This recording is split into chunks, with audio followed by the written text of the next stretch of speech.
Hey, bona fides and YouTube otherwise. It's me, Cemented, and I'm back. I'm back with another video. And if you're in here, you're good to go. What is going on, everyone? This is me, Cemented the Proper Lady, and I am back with another video. I just came over from Sir King's Live, where we were having a very impactful and insightful conversation about um, black social policy, I guess. Black issues, black demographic, black politics. And it was really, really, really good. We had some really good guests that came on. And I just wanted to come on. Oh, I see some people over here that was over there. Hey, what's going on? 77 Smith, Dolly T, and Micah Baby. I'm gonna post my StreamYard to you guys in case anybody wants to come online at some point. Hold on. Here we go right now. I liked a lot of the conversation, and hey, I liked a lot of the conversation, and thank you for coming to support. And the personalities that were on his chat. That's my StreamYard if anybody would like to come on. We talked about a lot of stuff. Black activism. We talked about the George Floyd murder. Okay. I just wanted to come and talk about some things that I've been dealing with in regards to the George Floyd murder, and we can let the conversation progress as it may. I have been in a state of manic depression behind that, and just in a all around like state where I'm thinking of different things in regards to this murder. I cannot believe that we don't have any charges. There's been no arrest for the 4 officers involved. The district attorney, dang, what is his name? Let me get the district attorney real quick.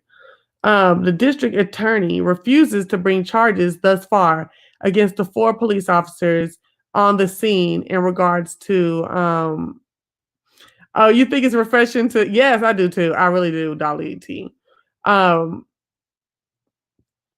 uh, he refused to bring charges against these 4 officers, saying that he does not see that anything that was done was criminal, and that he also does not see any. He has evidence as to the fact that it wasn't criminal. So I'm very interested in seeing what his evidence is. What is the name of this dang man? Let me tell y'all. Okay, his name is Mike Freeman. Okay, District Attorney Mike Freeman in Minnesota. If you would like to call his office, if anybody could get ready to capture this phone number and put it in the chat, I greatly appreciate it. If you would like to call his office and make a complaint or to request arrest and charges be filed against the 4 officers in the George Floyd murder, please call him at 612 348 5550. That's 612 348 5550. I called several times yesterday and it was a lot of busy signals, but like I said, every time you think about it, every time you hear about George Floyd, call the number and see if you can get through. Even if you have to leave a message, that is still clocked by the office. My mother had to leave a message. I still am just getting busy signals. But because of that, I've taken to another. Are any of my moderators probably asleep, okay? Thank you, 77 Smith. Please capture this if you can. If you find yourself unable to make the phone call and leave a message, please go to the following website, www.justice for bigfloyd.com. It is there. This website. Hey, amazing. There goes one of my moderators. Hey, Andrew, what's going on? What's up, Gail? Hey, Bonafide, y'all up in here. What that site is a site that's dedicated to obtaining justice for Big Floyd. It is ran by Sean King and Lee Merritt. No matter what you think about those two individuals, they are on the scene and are making progress in the case as they are in several other cases. This is going to be a place where you can go get status updates and find out what's going on, learn more about George Floyd. But it is also a place where you can go and sign a petition. I signed the petition. The petition goes out into an email to several of the elected officials that would have charge and jurisdiction over this case. Once you go there and you sign the petition, please don't just sign it. Please write in your own words whatever you want to say in regards to this case and what you want for them to do precisely. Okay. So I just wanted to let you know that I am knee deep in this, even as I am planning my daughter's graduation parade for Saturday. I am knee deep in this. I'm very, very interested in any information you would like to share. I am at properladytv@gmail.com. That's properladytv@gmail.com. All right, let me go up real quick. Thank y'all so much for putting that number in the comment section. To be honest, I haven't been able to bring myself to watch that innocent man being murdered, but I've read a ton of things on the situation. To watch it, and the thing about it is, I'm finding myself looking at the fact that we had Ahmaud Arbery in February, Breonna Taylor, right? We did see Ahmaud Arbery fall to his death. We didn't hear, the video quality was different. But the thing about it is I feel like there's a different wind beneath people's wings in regards to this. Oh, I see somebody on here right now. Hold on one second. I'm bring you on. Hold on one second, Lady T. I believe that there's a different wind under people's wings, but I don't know why. Like, it's still ruthless law enforcement, rogue law enforcement on all three cases, as it is several, many countless cases years and years before. I don't understand why, but if the George Floyd murder is going to incite impactful change, I'm with it. However it has to come. What's up, Lady T? You're online with Cemented and the Bonafides. What's up? How you doing? Properly? How's everything? I'm all right. Congratulations to your daughter. Thank you. I'm so happy that she made it this far. So, first off, I wanted to ask you and anyone else in the chat, am I doing myself a disservice by not watching the video? I feel like if you are going to be activate behind this cause, you need to see the video. Okay, I'm already activated. Now, I guess I need to be on go a little bit more, perhaps, because a friend of mine who. Okay, first off, let me backtrack. I watched the Eric Garner, and I kind of said to myself, that was it. You know what I mean? You don't want to see no more. I don't want to see no more. But the fact that my best friend from childhood, who doesn't really dip his toe in these matters online, not to say that he doesn't have these conversations, if we're meeting up or whatever, but he doesn't go there on his social media page. The fact that he was encouraging people to watch it gave me like it gave me pause, like, what's up, and then it was someone else who I don't see comment on their social media page said something. And so I didn't really need to see it to be enraged, you know. And then, I mean, of course, you see a glimpse of it. Like, we've all saw a glimpse of it. Even if you didn't see the video, you've seen his knee, you know, him on the ground in the picture. The picture or whatever. And so, you know, I've been kind of trying to brace myself. I mean, I just quit cigarettes again today. I don't, you know, I'm not. I don't want to go back over the edge and everything. I just have to mentally prepare myself. The only thing that I can say is different with George than it was with any of the ones that preceded him has to be that we've been in quarantine.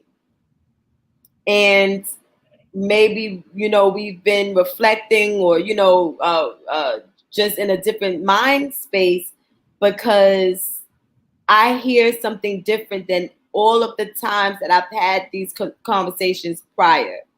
Mm-hmm. You know? So, okay. So this is what I want to say about watching the video. Mm-hmm. I feel like until you see the evidence, and that is evidence. Okay, absolutely. Then you are not you're not fully informed, period. Mm-hmm, mm-hmm, mm-hmm. You're not fully informed. You're not able to have your own full vantage point at as to what happened in the crime.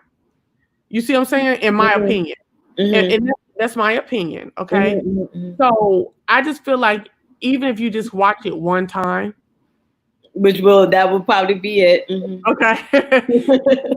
you should do it. You should watch it one time. And I also feel like there's a respect to the death paid when you do watch it. Mm-hmm. Now that's me again. Mm-hmm. There's a respect to that dead man when you watch it and then have your opinions or your action or whatever you do after that. Mm-hmm. Or even if you're not going to do a damn thing, because there's a lot of us who ain't going to do shit, right? Mm-hmm. Mm-hmm. Even if you it's in your mental recollection. Mm-hmm. I see you, Shish. Mm-hmm.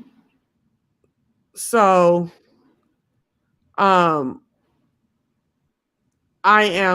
definitely a proponent of watching the video. Hey, TC, HBUC, wait, child, HBCU Queen, you're online with Cement and the Bonafides. What's up, girl? Hey, good morning. How are you? Properly Good bona fide, Lady T, Hey, and how to the you doing, chat. TC? Hey, good morning to all of you. Let me just say, number one, thank you for the platform, Properly bona fide. Absolutely. And transitioning from Sir King and others, Sis Trish.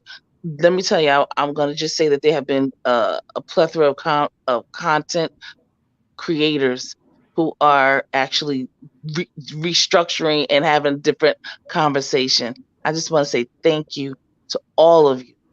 This is what we need to have. Mm-hmm. I will say, Lady T, in reference to watching that footage. Mm-hmm.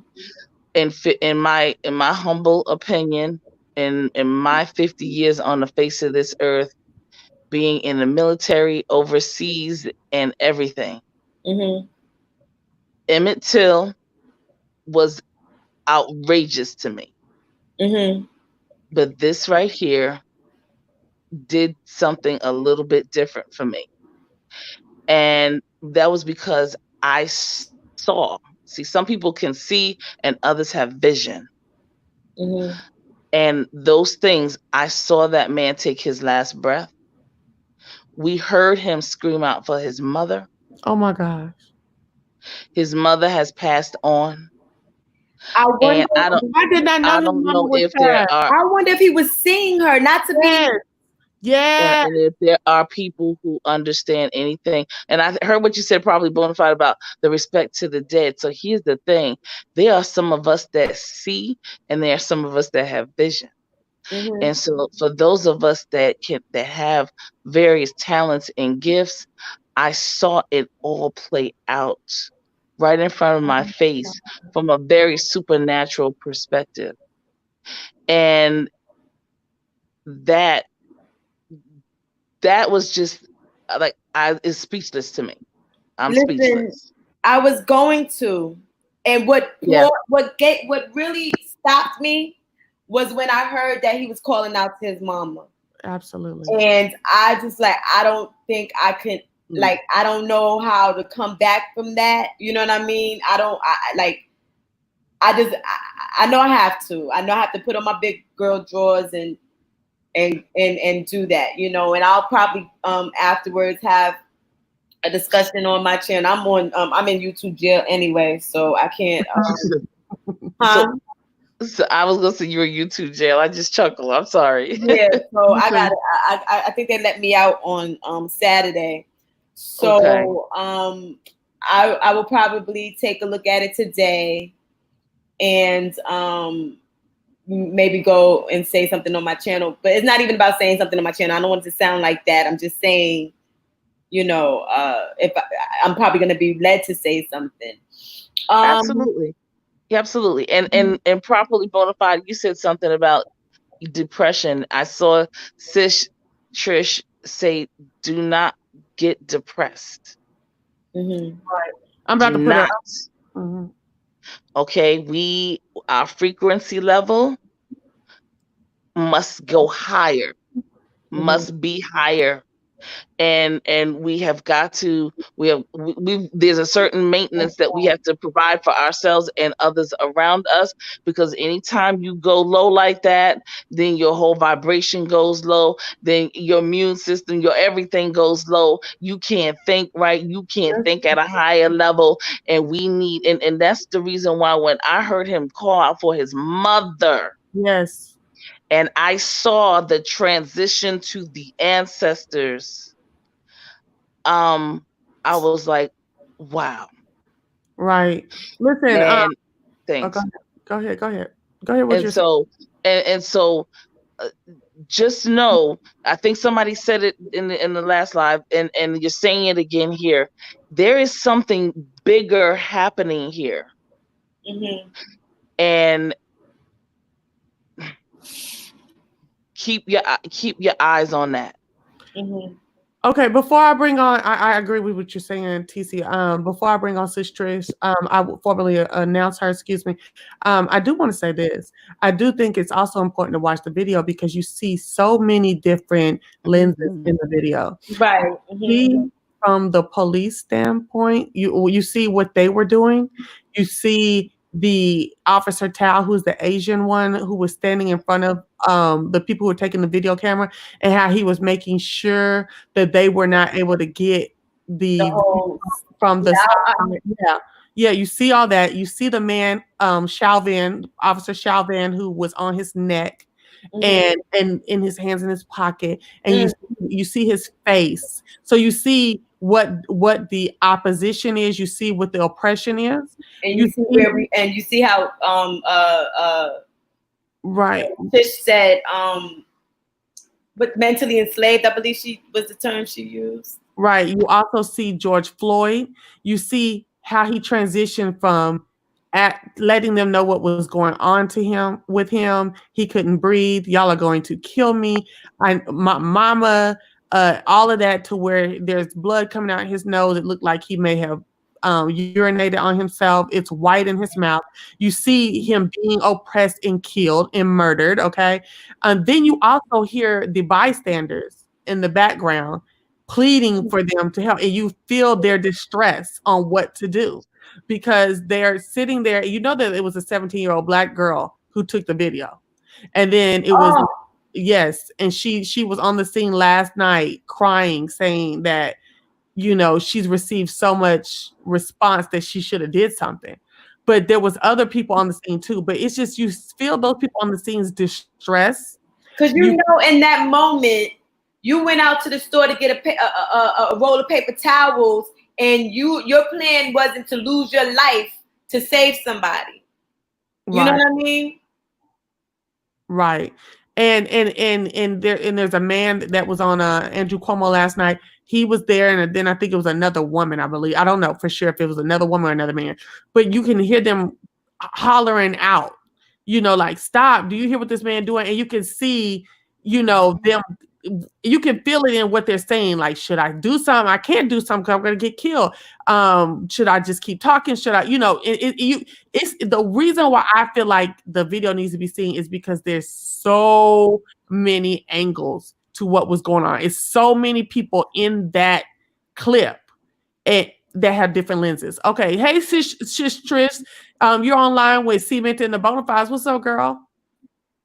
Hi, thank you for having me. I know that we're all on line in the middle of the night because our souls and spirits are unsettled, I'm sure, 'cause mine is.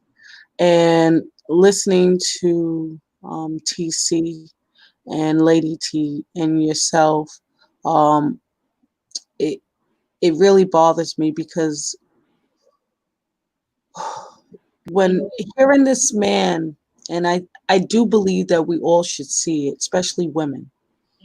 And let me tell you why. When he cried out, or gasped, should I say, for his mom, that was all I needed to see to get really, really angry. Really mad. And I've seen a lot of deaths over the years with Black men being killed by police officers.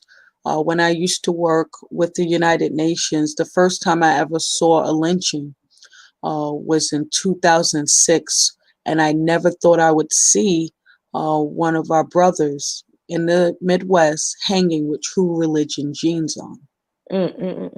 So that was, if you put an old picture up from, the old times of when these lynchings were happening, well, today they're happening out and about too now. But back then, they used to be well dressed and hung with caps, and some of them were naked, missing limbs and things.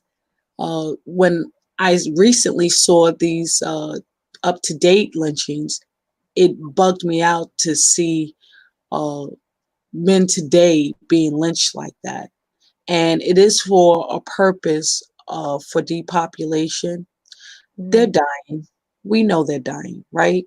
So this is their way to fight us to survive, but it's not going to work. So I don't want you to be depressed. I want you to use this energy like our ancestors did to fight. It has to be this way. And we cannot be in fear because it's not going to help us. It's not. I also believe that feminine energy is needed more so now. We cannot be angry Black women in these times. As far as with our men, they need us right now because they are targets and we are targets. Now children are targets. We have to bind together.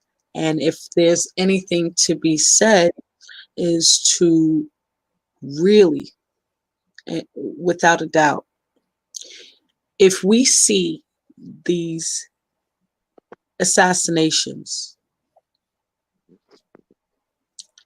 I'm getting a little emotional, guys, because it's like when they play these videos over and over, it ignites curiosity. So last night I had a couple of hours. I was able to look at different angles of the footage to see how George Floyd was on one corner and they took him to the opposite corner away from the people that was in the car.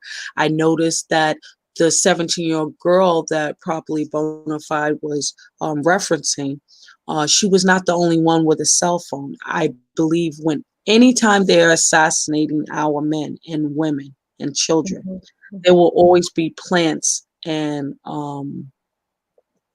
people that are assigned to videotape it and to send it into the Associated Press. The jury's still out if the 17-year-old was assigned. I know what you see on the news, but again, everything's illusion.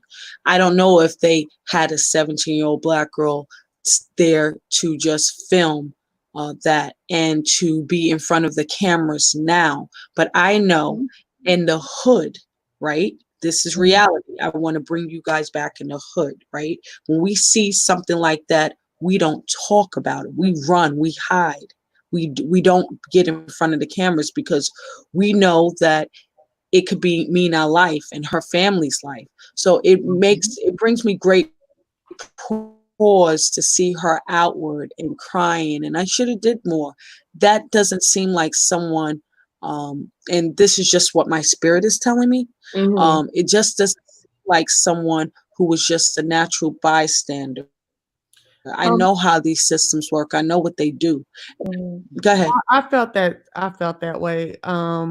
Initially when I saw her, I didn't get 100% away from that feeling.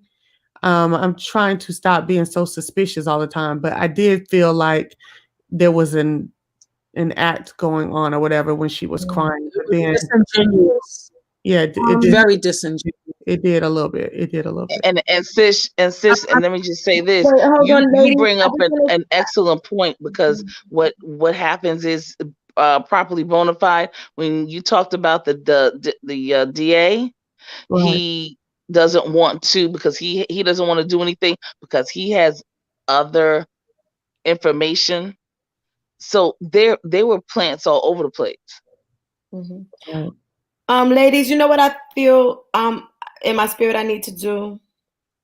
It seems as if y'all going to be having this conversation for a bit of time. Now, I don't know how long, but a little while.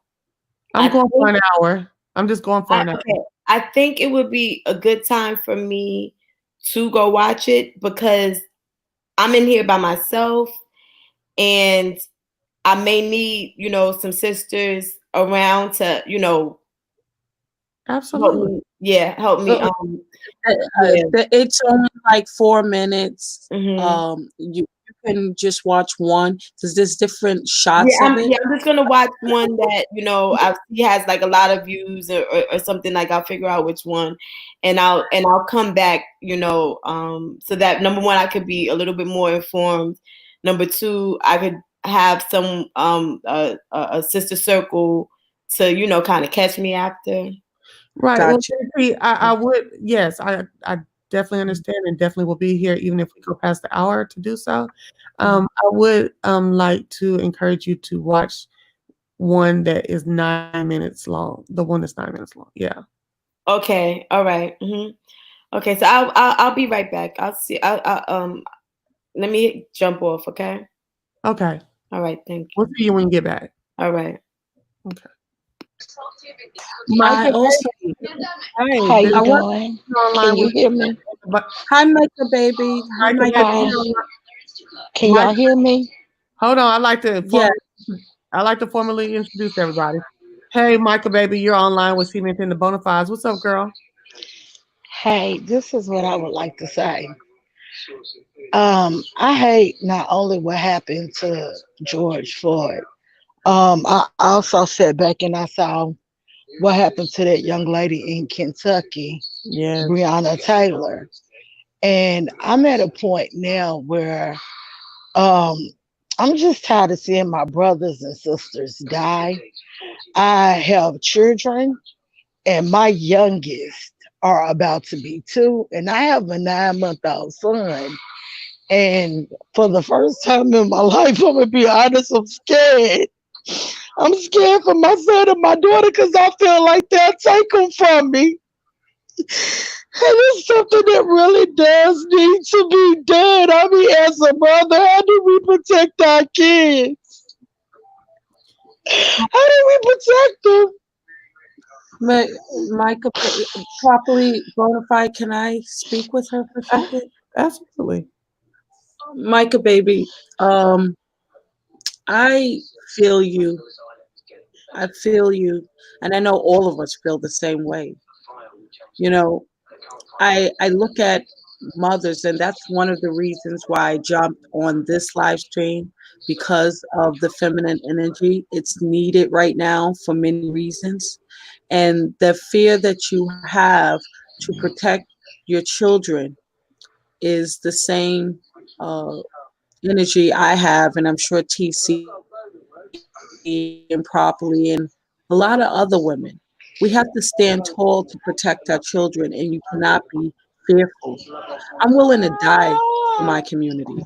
That's a big statement. A lot of people say that, but they don't mean it.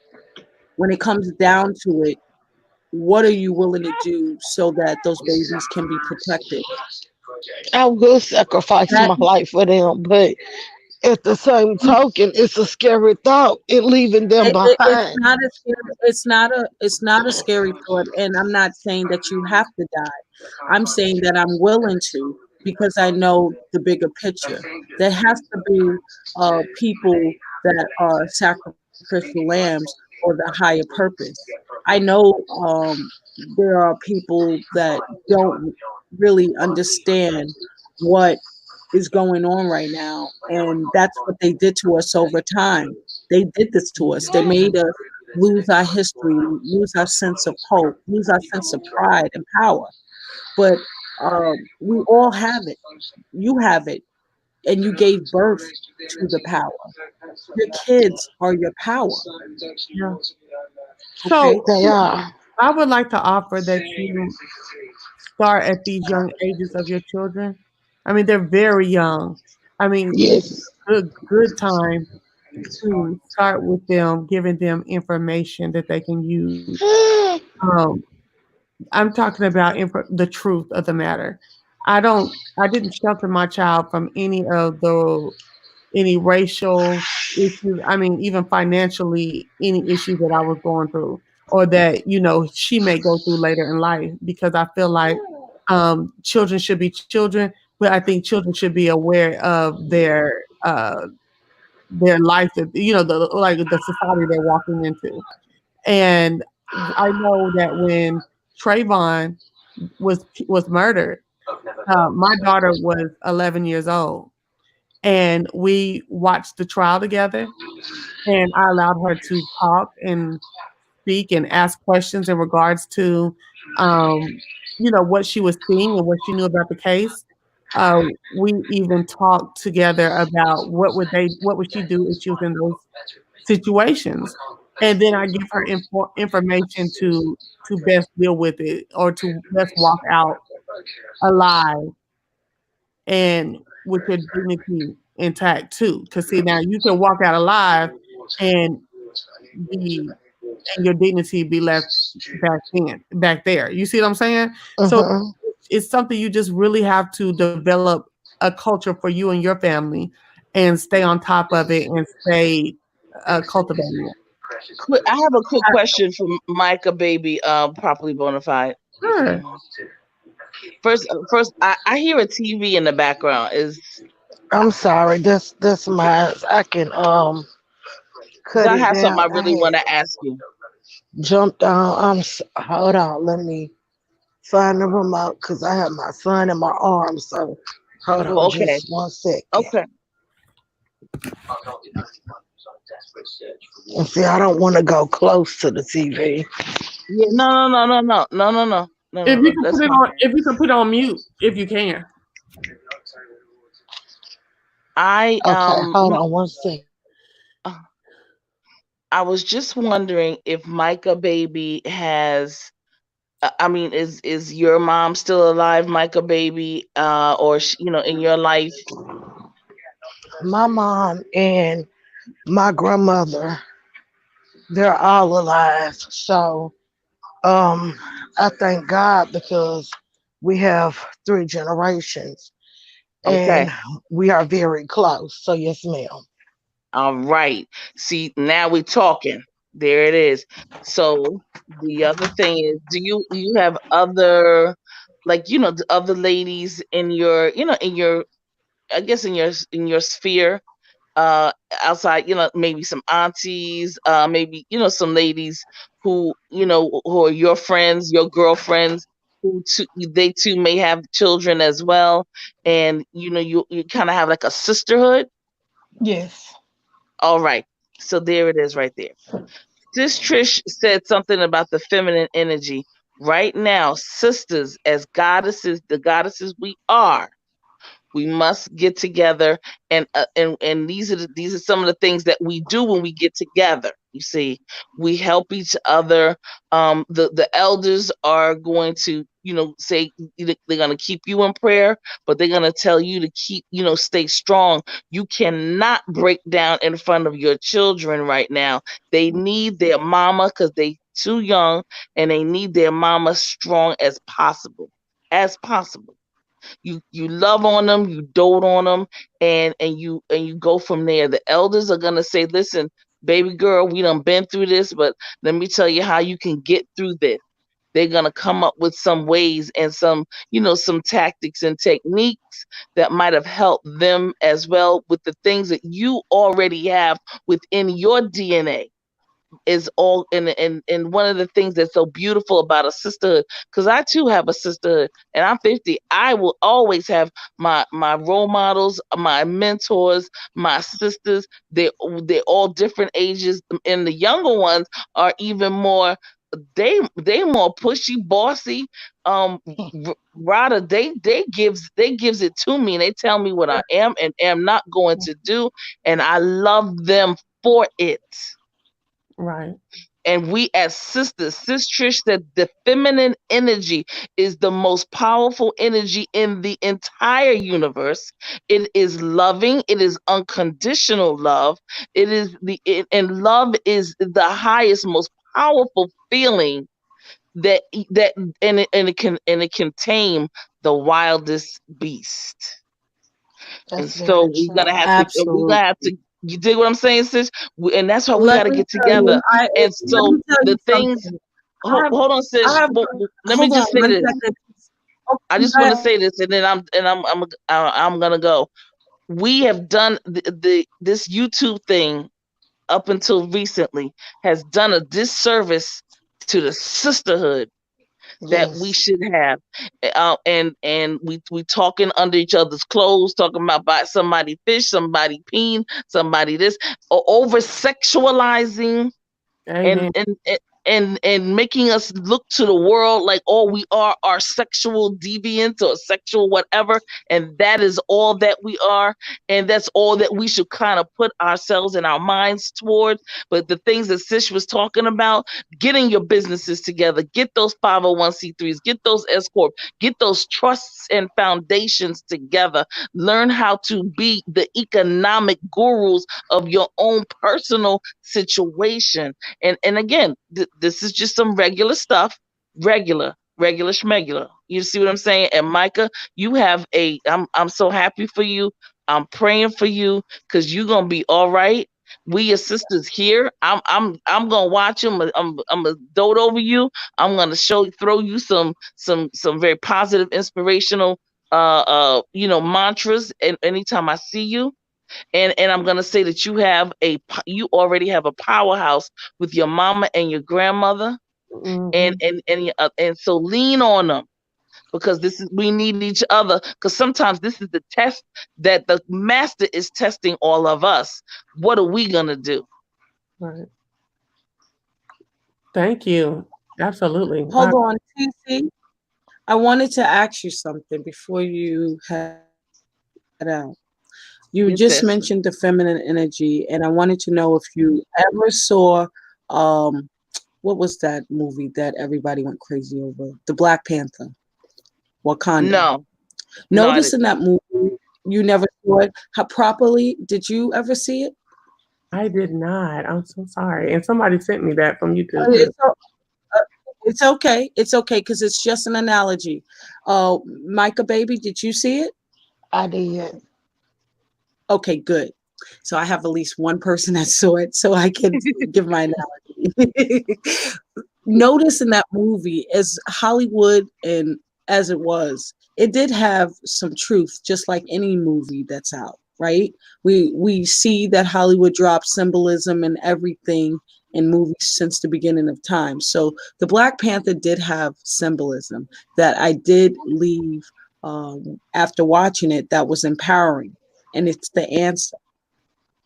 The king, Mhm. there was one king, okay, and he Mhm. surrounded himself with all of those bull-headed women that were warriors throughout Mhm. the whole entire movie.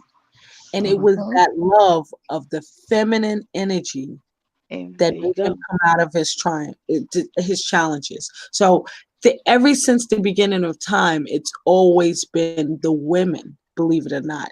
Just like a chessboard, the That's king right. moves 1 or 2 spots. The queen can go wherever she Ever wants she on the wants, board. yes. There you go. Okay. So And just that's why he understand protects the queen. exactly. And that's why I want you to know that you're protected too, queen. You're very much protected. There you And you go. got to know it and believe it. And TC really hit it on the head when she said to lean on your family, but know that you have the Matrix sisters, properly TC, myself, to send Mhm. gracious energy towards you to build you up. And And I that's what's going to help appreciate you that. with protecting your family. We all need it. We all deserve it. And we have to teach it. We have to give it. Yes. Yes. I'm very strong, but Okay. I just felt like tonight was a very safe space to cry, if that Absolutely. makes sense. Because a lot of the Yes. times we are strong, and I see sometimes other people in my family going through things, and I'm the one that has to come through because eventually I see myself being the matriarch of the family that's holding everything together Mm. after my grandmother and mother, if they're no longer here, if God allows me to continue to be here and to carry that torch. And I just think that, everything just kind of got overwhelming. And I got that feeling, and I just needed to release and let it go to figure out my next step. And that leads to my next question. Why can't we change this negative narrative that is out there to positivity? I know that it's harder to slowly build off of that, but why can't we change the narrative? No, we The will. narrative of what? Wait. The narrative on who? On Like, for instance, when I came to YouTube, I kind of stumbled into a negative sector. And that's all I was seeing was people just constantly tearing each other down. And when I would give an opinion, some people would take it personal. And it's like, I'm not coming at you, I'm neutral.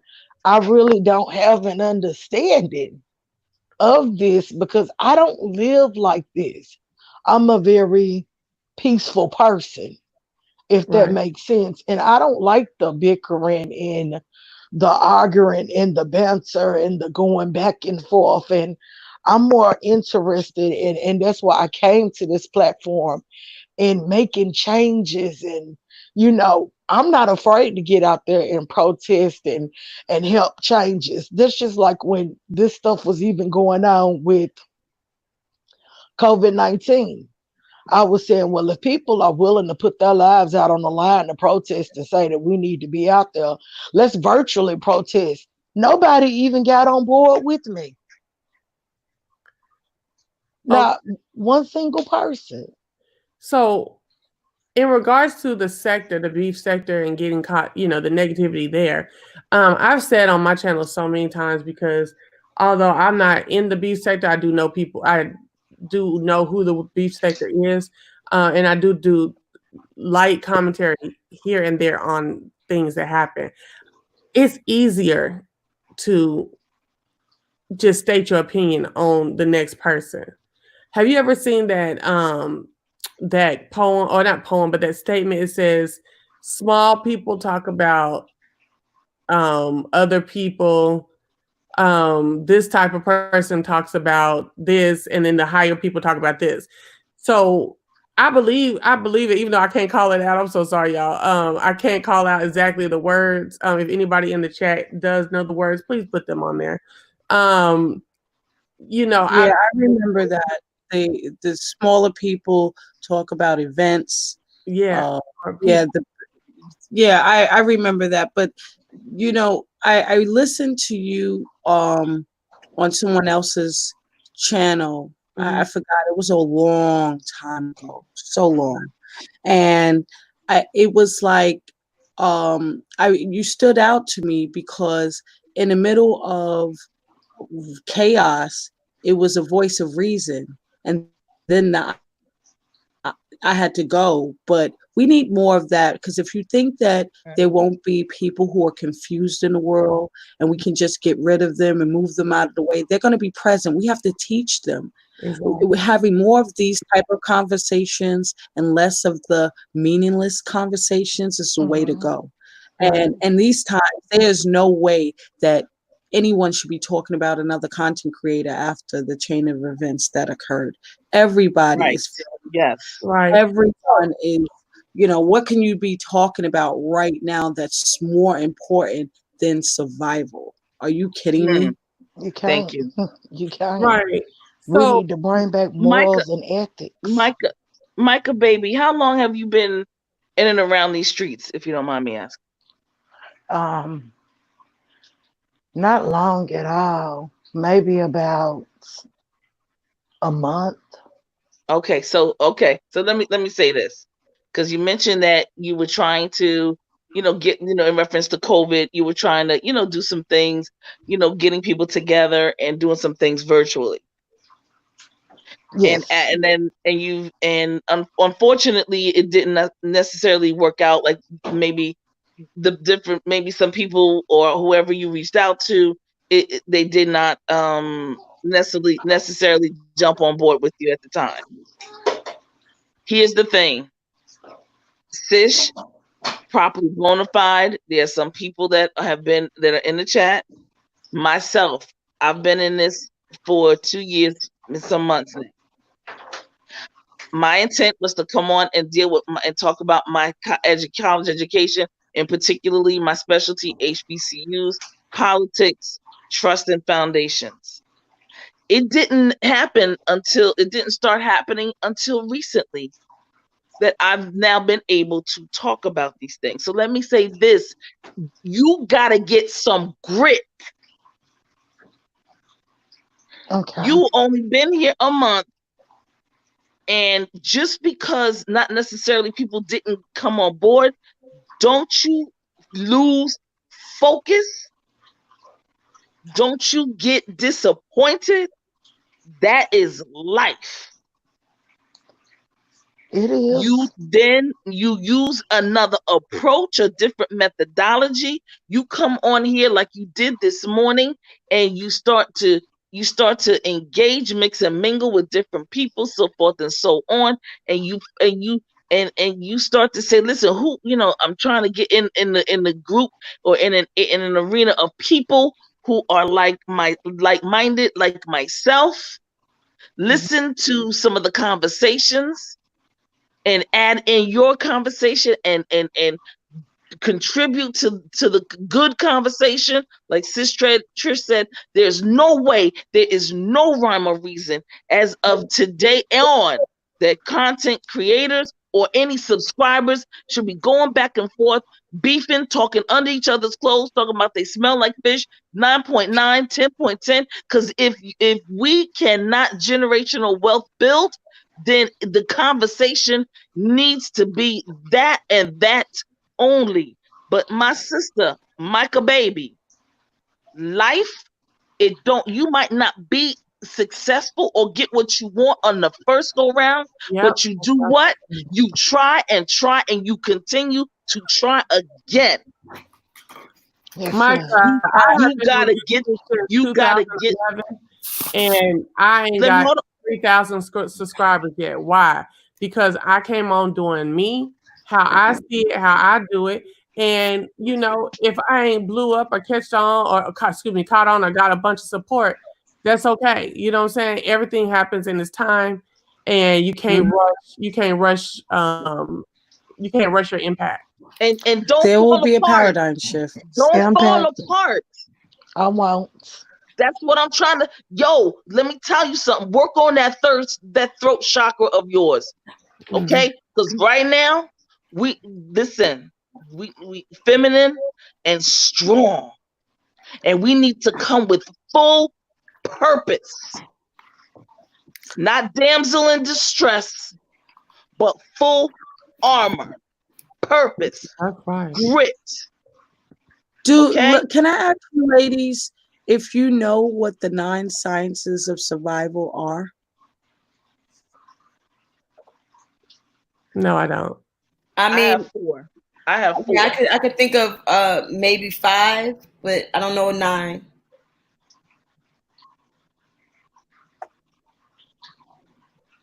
I have the laws of synchronization, the laws of karma, the laws of attraction, the law of economics, and the law of reconciliation. And there's like 42 in There's each of those duality as laws. well, but those are laws. I mean, in terms of sciences, I'm thinking that I would just rather tell you, because I see Properly Mhm. Bonafide said I like to shift the convo a little, ladies. I just wanted to offer these 9 sciences, and we can watch the video on replay. I just want to get them out because if we don't know, we're not going to know how to survive, right? For us, because we're all 5 women and Black women, the acronym is BANSECHM, BANSEKEHM. Okay, BANSECHM, body sciences. For us, Black man and Black woman sciences, agricultural sciences, nutritional sciences, spiritual sciences, economical sciences, historical sciences, and military sciences.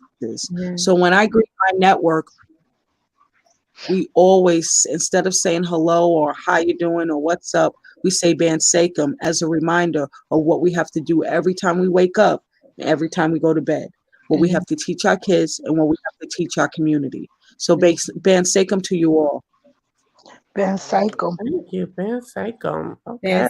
I'm gonna definitely look into that. BANSECHM. Can you spell that one more time, Sis Trish? BANSEKEHM. And I forgot the second A, astrological sciences. Sorry I was about gonna that. say, yeah, because I'm like, yeah, I know. That's what's up. I will That's what's up. definitely thank you. Thank you properly.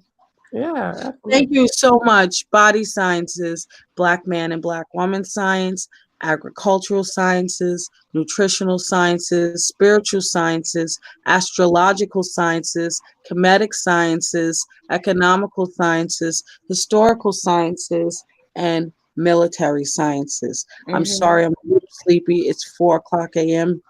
New York City time. So I'm a little tired. Oh, you're in New York as well? Yeah, so I'm a little tired, but I really wanted to get that out, especially for everyone to know what the sciences of survival are. If we don't know what they are because they're lost in millions of books, we compile them so we can teach our community. It's simple, 9 sciences. BANSECHM to you all. BANSECHM. I appreciate you making sure that we knew that, and I love whenever we have a live that brings new knowledge to the table. I did want to go back to the George Floyd case. I know the next few lives of mine it's going to be about this. So I do know that Lady T, you went and watched the video. Did you watch it in its entirety? Well, I found one that was like 10 minutes and 8 seconds, so I figured that's the one that you all wanted me to look at. First off, when you go on YouTube to like do it as a search, they have it set up in algorithms to where you can't find that video. It's everything but. So I had to go to my Facebook page to someone who I know posted it and look, and then go through YouTube that way. And I was more prepared for it than I thought. I didn't hear him call out to his mom. I was listening, but it's a shame because he was he was being asphyxiated to the point where I didn't know if it was a growl or him calling his mama or what. But I heard the majority of it. I seen liquid, which I think that's what you were saying was like the urine, like streaming underneath the car. They were saying that it was just flat out murder because he kept digging his. It was just something so evil. Yeah. And he was digging his knee, his neck, and I'm just not having it anymore. Like they need to be in jail in general population. Yes. You know, and we need to do something more, and that I'm gonna leave it there because they can't just keep doing this. And from my understanding, every 26 hours, an unarmed Black person is murdered by, you know, I want to say vigilantes as well as law enforcement. So this is not something that, you know, just happens every time we get a chance to see a video. It's I know. happening. Oh no. Yeah, absolutely. But I outrage, I think it needs to go beyond just a few weeks span. We have got to definitely not only just follow through, but we have definitely have to keep up the momentum in the fight to be able to see changes in law. And until we see those changes, we can't give up. And you know, me not being funny, I'm from the South. And so I think some people here have gotten comfortable, you know, because we quit fighting. And we are in modernized day slavery. That's what it is. Oh, do you see what Yeah. Did you see that? Look what Breaking news. Hold on. Andrew Gabriel. Andrew Jenkins, a Black woman on Mindy. Her name is Andrew or Andrea. Maybe his thing is used to saying his name. Jenkins, a Black woman on Minneapolis City Council, said that Chauvin and Floyd worked together at a restaurant near the precinct for a long time. But I heard from Steven Johnson, I think that's his name, who was a former NFL player, that the man had just moved up to Minneapolis. Right. So let's fact check that. Mm-hmm. Let's fact check this information. If anybody's out there. The lady who he I guess was going with or courting, she said that he wanted to go and he wanted to leave where they were and go to Minneapolis to start new and start fresh. So maybe where was he? Like, okay, was he like in a neighboring city? This is the thing. Let's say that is the case. Okay, then maybe there was something, you know, premeditated or what, not premeditated, but some sort of revenge. But I think that we want to oftentimes, and I'm not saying this is the case here, but oftentimes we want to make it make sense, you know, Lex and Kay Summers want to do. And sometimes stuff is just not sensical. Sometimes it's just flat out, he's so disgusted and disgusting that he just flat out killed a Black man that he could get his hands on. Sometimes it's that simple. The senses in these murders are we By are design. prey. We're prey. We gotta accept it. Yeah, or we're we're not hunted. gonna. Where we are, this is a real live hunting game. Do you see? When did you ever think from lynchings that were hidden that we would read in news that they are airing and out? They're televising our murders now. Can I be honest? Not to be funny. When, like I said, going back to seeing that man, when that man, because I was younger, and when Bush was governor, and I had talked about that in the chat, when that guy got decapitated and the truck was used and involved, and nothing came of that, I knew then that we would eventually get to this point. And now it's to the point where it's so outrageous to they're doing it in our face and they don't care. They Well, don't care. that's the whole definition of the Masonic symbol is hiding in plain sight. Yes. And that's Yeah. exactly what they doing. And that's why I said I feel like at some point we have gotten too comfortable, because I mean some people do live by the rule of if it's not happening in their house, it Mhm. doesn't affect them. I've had people Listen. here say, "Oh, well, that's in Minnesota." What? I've had people in New Wow. York say, "Oh, well, that's in Minnesota." Yeah, but Eric Garner was here. Like, what are you That's talking about? crazy. That's And crazy. Hold on, it's getting closer and closer. hold on, ladies. Andrew Gabor, are you watching NBC, MSNBC on TV right now, or is this on a website? Okay, go ahead. I'm sorry. I like the fact checks to what's going on. I'm gonna mute it and turn it on and see what they're saying, and y'all keep having a conversation. I'll check back in just a second. Okay, because I can't find it on my lineup. I'm like, what the heck? All right. Is it on YouTube?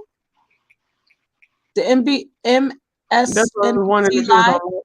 That's what I was wondering if it was online or on I cable. think it's on YouTube. It's live because they're live now. Are they? Hold on. Let me get my Mhm. phone. Okay, so let me say this. I think that a lot of times, and I hope no one gets offended off of this. A lot of times, we as a people, we get bogged down in talking about what happened and how it keeps happening. I heard about this and that, and we spend a lot of developing time going over what we already know. You know what I'm saying? Preach. So what So are we gonna do? right. Preach. So now I'm like, what are the things that what things do we have in line or an idea to Could we get a petition going first of all? okay, so I already gave out earlier. You might have been in earlier, but if you check the chat from earlier, if y'all go to justiceforbigfloyd.com, I know it sounds a little, but it's ran by Sean King and Lee Merritt. You can think what you want to about them. However, these are people who are on the ground working and are very public with it. I don't see too many other people public with their organization, what they're doing. They have a petition. The petition, once you sign it at that site, it goes emails out to several of the different dignitaries in charge in different areas of jurisdiction over this case. Okay. Make sure when you do sign it, you just don't sign and put your name and where you live at. Go ahead and leave a heartfelt, sincere comment. It doesn't have to be long, so that you can individualize not only your tally in the complaint in the petition, but also your individual feelings on what you are requesting to be done about the situation. So that's the petition. I want to discuss how Target, the retail giant, is headquartered in Minneapolis. Target has had a long-standing, tenured history with police, law enforcement throughout our nation. If you look up Target online and some of their programs that they have to so-called heal the community or um, have safer cities, it's their social value, Responsibility. social response, or with their value set as a company, saying that they don't think that you just have to pour money into law enforcement, but that you can also have several activities in groups working with oh shoot, I'm so sorry, y'all. Working with a corporation in law enforcement. So they are a company embedded in promoting law enforcement. And they are located in headquartered in Minneapolis. But the short-sightedness in the situation is that we approach Target at their stores and not at their headquarters. And that is a major level of short-sightedness from the people. Now, I don't think the attack is necessary for headquarters, but definitely the protests and the demonstration should be at that corporation's door. So let me ask you a question. Are you asking a question, or are you saying this is one of your solutions? This is one of my proposed solutions that I would like to start conversation around, if possible. Well, let me ask you So this. let me hold on one second, Michael baby. So let me say this. Dealing with nonprofit organizations, dealing with for-profit organizations, S-corp, LLCs, and all of that. And then the programs that come with the social responsibility of a corporation. I think what has been missed is what Trish was talking about in the previous live. We must come up with our own. Thank you. I was about to say that. Now I can go back. Y'all missed it. Stop. We don't need a petition and go to them and go to stop it with them. And that's what I was going to say. Create our own. Now, Sis was like, let me tell you something, because I edify, and let me tell you something. Edification. Do you know they would laugh at us? The thing what has to happen is that we understanding target and how it's built, but understanding how to utilize the economic finance tools of the day and of yesteryear, because these are things that have been going on for since the inception of this United States corporation.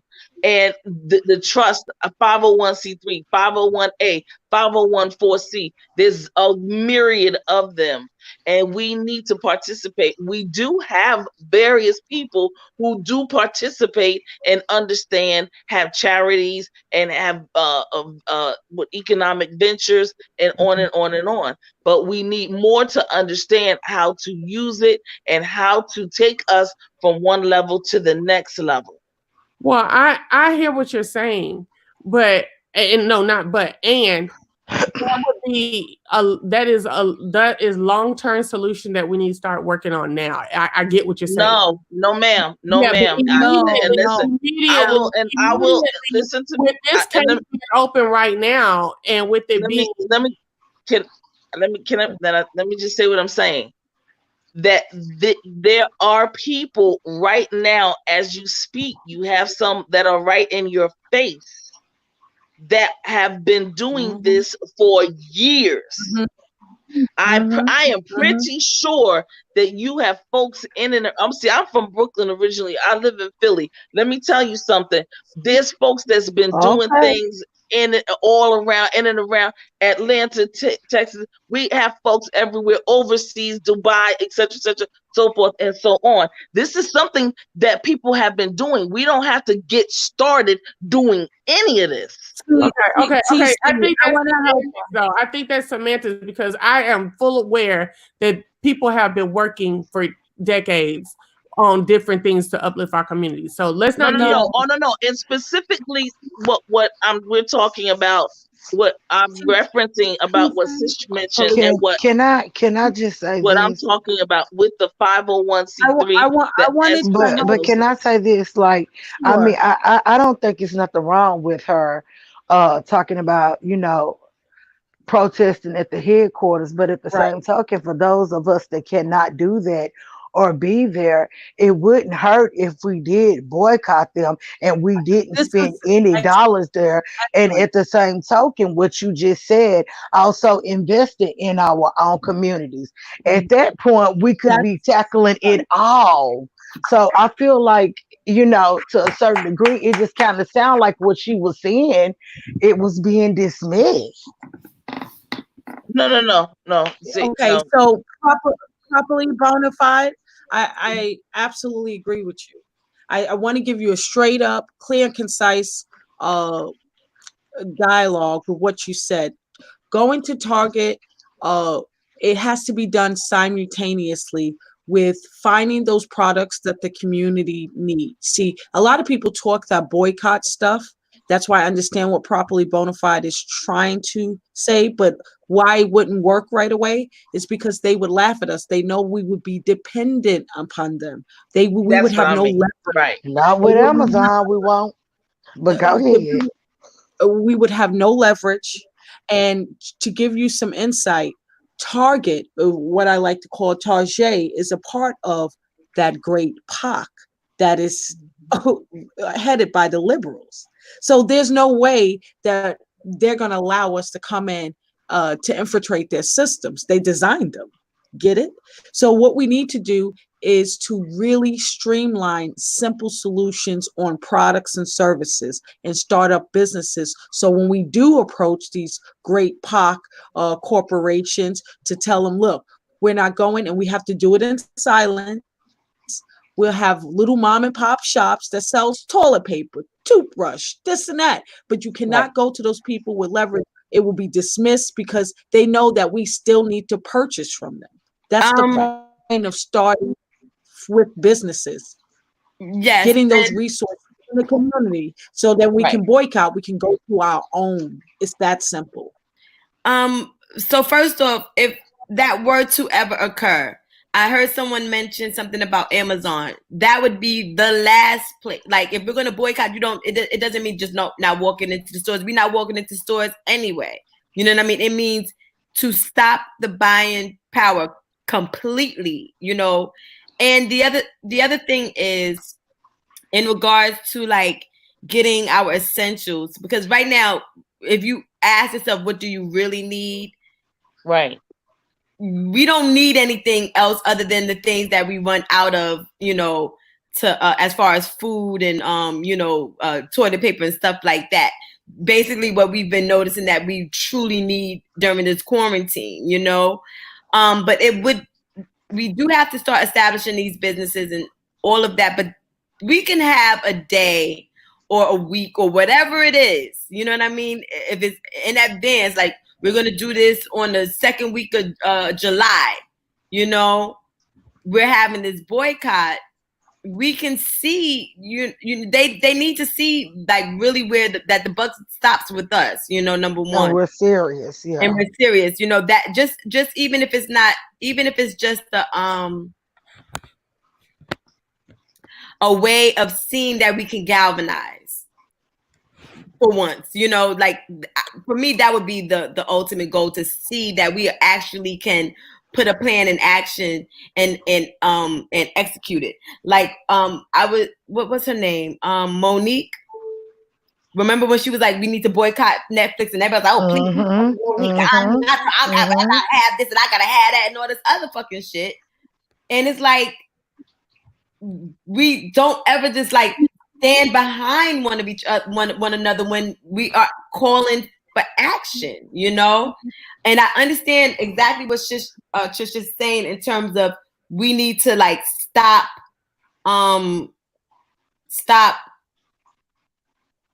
mean, not stop. Make sure that we are properly secured and have our own industries in order to get what we need, you know. But right now, there's so many avenues that need to be covered. So many things that we need to do. Right now, I looked on MSNBC to, you know, check out what was being said in the chat. And it's like a repeat of what's been happening earlier in the evening in regards to the cop. The breaking news is saying that the cops haven't been charged, and now they're burning police stations and other buildings. So I didn't see anything about the bar owner. Then when I went to MSNBC online, it was saying, it didn't say anything in regards to the bar owner. What I did see it on was like some kind of like, you know, off-brand site saying that, you know, that was that article. Like the article was saying that a bar owner was saying that they worked together, but it was unknown if they ever seen each other there because they had like two different shifts or something. Lady T, I have a question, and this is for you and any other lady that would have some insight. I've had a vision for a very long time when it comes down to cops strangling, shooting, killing us in front of us. Imagine the vision. Can you imagine this vision of Black women surrounding cops during these events. Can you imagine what that would look like? Not the men, just women. Put it this way: when George Floyd, there was one lady that got out of that car with him, and then another guy out of the front seat or something. And she was so anxious. You could tell that she just wanted to help him. You got to watch the footage in slow motion and watch the body language. The guy walked away. The woman was like, I want to help, but the guy left her. Did you see that? The guy walked away from her when she was like, get off of him. Get off her. You gotta watch. It's the women. If she had 10 of us right there, I guarantee you, if I was on that block, I would have been like with her. What are you doing? Could you imagine women, just women surrounding those cops? What are they going to do? Shoot women in the middle of the street because we're trying to protect the man? Are you serious? You know what that would look like? No, they wouldn't. That is the one thing they wouldn't do. When I said surrounding women, surrounding, not one or two. I'm talking about 10 of us. And I mean, like if we surround them, when we know it's going down, but you only can work with what you can only work with. I will pull out a gun in a second. I will pull out a gun in a second. What are you doing? Get off of him. You understand what I'm saying? But then they probably will deem you as a public threat. No, I'm standing my ground. I'm standing my ground. Yeah, if you're in Florida, but try that shit. It's against the law. They are murdering people. They are murdering people, and we need to listen. You wouldn't pull out a gun. Listen. I'm not saying I wouldn't pull out a gun. I mean, we're obviously at a point where that's our only defense, because one of the ladies in the video said, and when she said it, I was taken aback. I felt her pain rather. She said, you can't call the police on the police or something along those lines. And exactly. And we're just at that point where we gotta police the police. And then people want to say, oh, well, do you all have this kind of outrage? I don't even want to bring it up, but when we're doing it to ourselves. And my thing is, what are we supposed to do? Call the cops? So what I think is that we need to have, and right now and in the future plan. Okay. Right now, George Floyd is dead. So right now, building our own and that can all be going on right now. But that over these decades that it's been going on, it hasn't stopped Floyd and other people from dropping in the street. Okay. But it's not saying that it's not needed and it's not useful and it's not ever going to work. What I'm saying is, what are we going to do about Floyd right now? What can we do to help this case? And then also, let's get a plan for the future. Let's figure out. Let's talk about what's already in, working right now, how to bring it to the work. You know what I'm saying? How to make it work, how to make it have the impact that we so desire. That's what I'm saying. So right now, I've given you two things to do. Now, it's not about them and us. Right now, they are in charge. Whoever they are in charge of possibly charging these men and getting a criminal case going on in the case of this George Floyd murder. So what do we do to have an impact or to lean on the system in ways that we may be able to get what we want out of them? We have to organize. We have to compartmentalize. There has to be legal organizations. And there is legal organization, and that is absolutely right, sis. There is legal organization, and so that people do not compromise the intensity and the magnanimity of this particular case at where we are, they cannot be out in the forefront telling all that they're military doing. Organizations.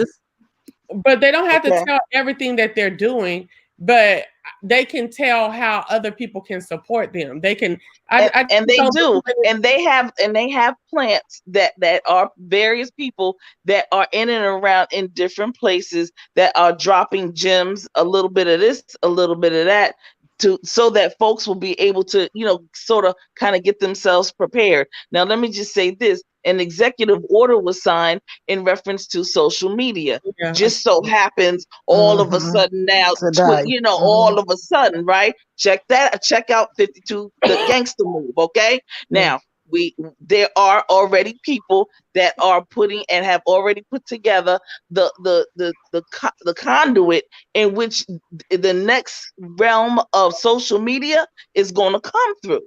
That's already being put in place. So the name of the game here is The offense police and say. defense. We must have an offense and we must have a defense. That's how you win a game. Absolutely. And so trust me when I tell you, everyone's point, and that's all I was trying to say. I don't go against anyone. I hear exactly what you're saying. I edify very well. However, what I'm saying is that everyone's point, it is compartmentalized. It is put in a particular box, and then that you move on that. I will just say this, so that there's no doom and gloom attitude and mentality. Trust me when I tell you that there are people working in various functions to make some things happen. Okay, so TC, let me ask you this, because I totally believe that. Okay, I totally you have my vote of trust in that statement. Okay, but at the same time, I know that these people have been working in these type of organizations, have existed for a long time. So just what words would you like to contribute for those of us to say, how many, when will it be edified, or when will it manifest, whatever they're doing? Because there's been a lot of bodies dropping while they've been working in the background. Okay, so can I interject, TC, to answer that question? Because Yeah. Okay. So the thing that was said on the last live, on Sir King's live, was very important. Okay. We're on social media right now, properly bona fide. This is the reality of it. Whether it's 5 o'clock in the morning or whatever, we're still on social media. These conversations that are thorough and detailed with solutions cannot be had now, no matter what. But we can give you generic information. And I know TC knows what I'm talking about. I know you know what I'm talking about. There's no way we can have these conversations on a live to connect the dots while we're on this panel. However, giving the people hope and understanding. There are legal organizations, there are medical organizations, there are epidemiology organizations that have been working grassroots labor on the ground up. But here's the thing. This is why I'm on the live, to bring awareness that they are out there, so that in your town, in your local state, you can connect. And if there's none, find the one that's closest to you. Okay. And if you're not, find one that's internationally. The thing that the nonprofits and foundations suffer with the most is community engagement. No one knows they are around. So they're getting small steps. They're getting accomplishments for small cases. But like you said, people, they're helping 2 people, 10 people, 100 people, when 800 are dying all over the United States of America. So the ripple is not really making waves. How we stop this is to have communities, gatherings and organizing on a ground roots labor and an ad hoc formula. Ad hoc formula that's moving in silence, like hush, like for real. And once this momentum is done, just like the Asians, you can take over the world, and it's not really that hard. It's really not, especially when you have an army of people taking 1-2 steps forward. Do you know what it looks like when 1-2 steps are made by hundreds and thousands of people? You know what that looks like? That's very intimidating sight. Very. So I don't think you understand what you're saying. It's very important. And that's I am up because it's so important. This conversation is so important. You have the right idea, and everyone doesn't fit every compartment. That's why we have these conversations. Mhm. You want to go the legal way. You want to go the way where you walk in and boycotting and you're raising up on the corporations. But while there's a group doing that, we need to be going the other way, going That's around the what corner needs to under happen. That needs to happen. We need to you got to climb over the walls. It has to be a lot. It has we to need be to an be all attack. hands on deck. Yeah, We need to be all hands on and that's deck. why I'm saying Mhm. every foot, feet, nose, You know, teeth, the old people keep us nourished. Whatever your role is, we need all hands on deck. But what I'm seeing, we've been doing a lot of talking, but I'm sitting here looking at, like, you know, the live footage. Well, obviously I don't think it's happening right now. I think it's like from a couple of hours ago. I don't understand what the fireworks is for, but okay. There are a myriad of young people out here, and they are of all races, and they ain't hearing none of this fly shit. They and are going, that's my point. that's my point off. And not only that, the National Guard is coming. They got 500 soldiers out there right now. Huh? They got 500 soldiers out there. 500. Okay. Wow. They're already there. So Wow. we don't have time to even get organized at the, like, it's going down. It's going down because for the first time I feel like for the first time in forever, I don't know what song that came from, where that what Disney shit that came from. They burnt up a police station. Let me ask you a question. Let me say this, Lady T. Did you, and I know you remember hearing Sis talk about the plants. Mm-hmm. Mind you, that there are people who are plants that are doing things to instigate other things. There are people that are plants, but if you don't think that there's hold on. Let me talk. Okay. All right, sis. I'm from Brooklyn. I'm with you. I'm not new to this. I'm true to this. But we have got to be able to talk so that we both can get our points across. I'm asking questions only because I want to just understand some things so that I can better communicate. Because maybe I'm not doing a good job. That is all.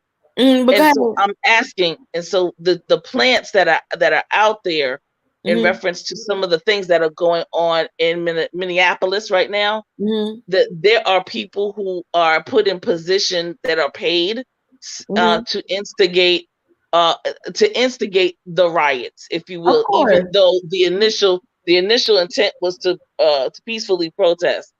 So let me just say this, that those things are happening as we speak.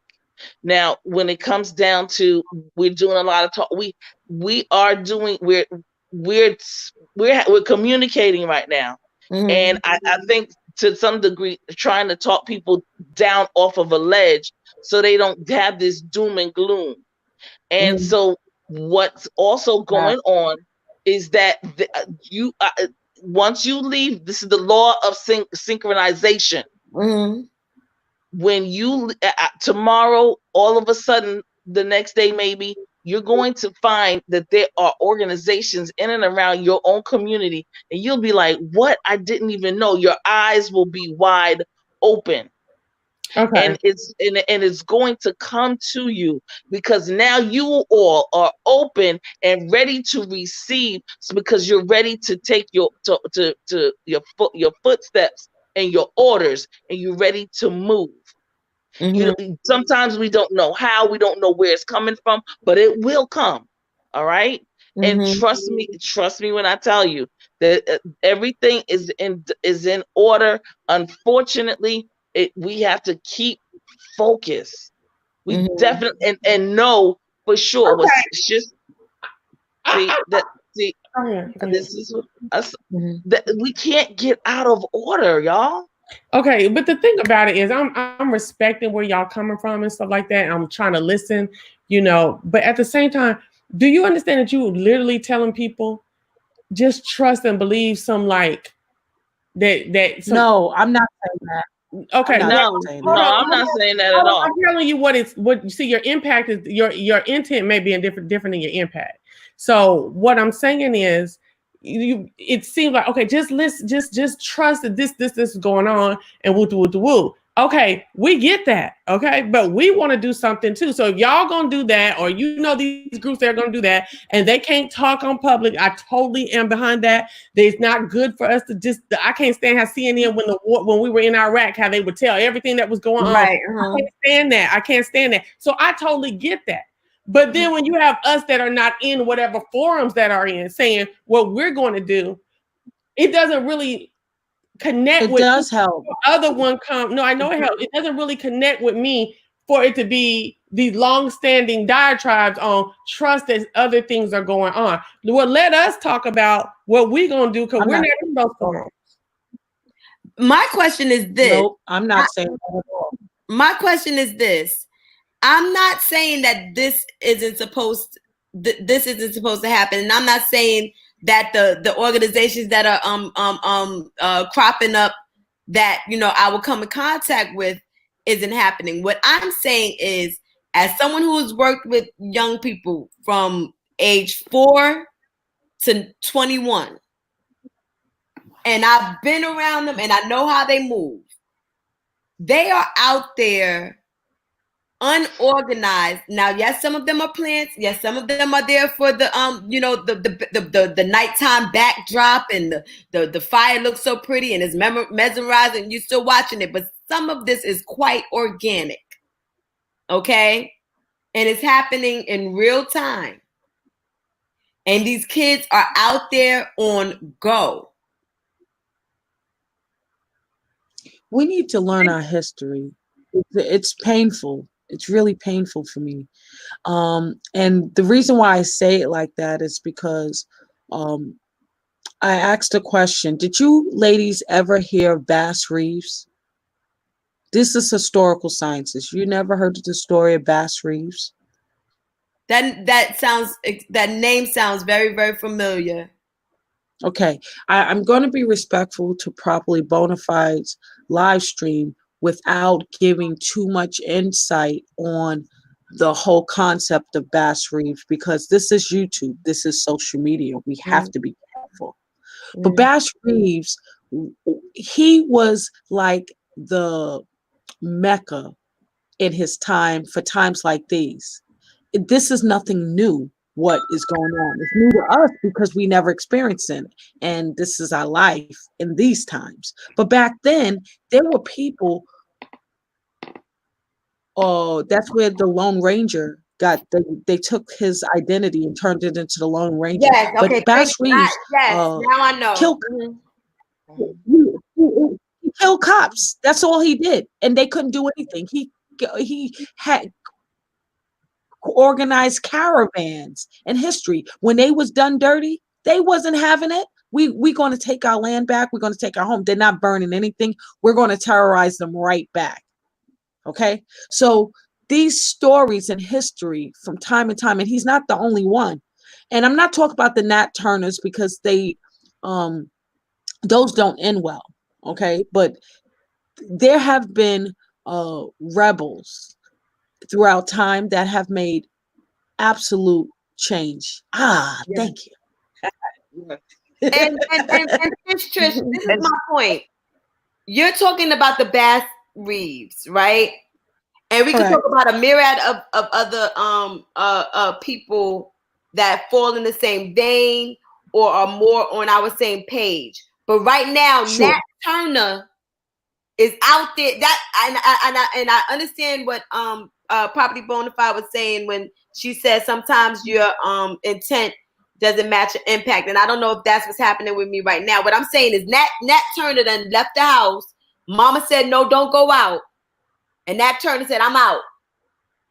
How is Nat Turner, No, go ahead. How is our Nat Turners going to play into what we're saying, because what I'm saying is there's a war going on outside right now. No man is safe from, and we talking about it. We talking a lot of stuff, but what I'm saying is Nat Turner them went outside already. Okay. No, but see, let me say this. Let Let me say this, sis. Let me say this. Let me say, we've been on in these YouTube streets for like what, 2 years now, some of you a year or whatever, and all the Negroes have been talking about for a whole year or 2 years is MF for this, MF for that, you nigga this, you nigga that, your wigs this, your wigs that, your penis this, your pussy that, yeah, this, that, and the other. Okay, that's all people been talking about.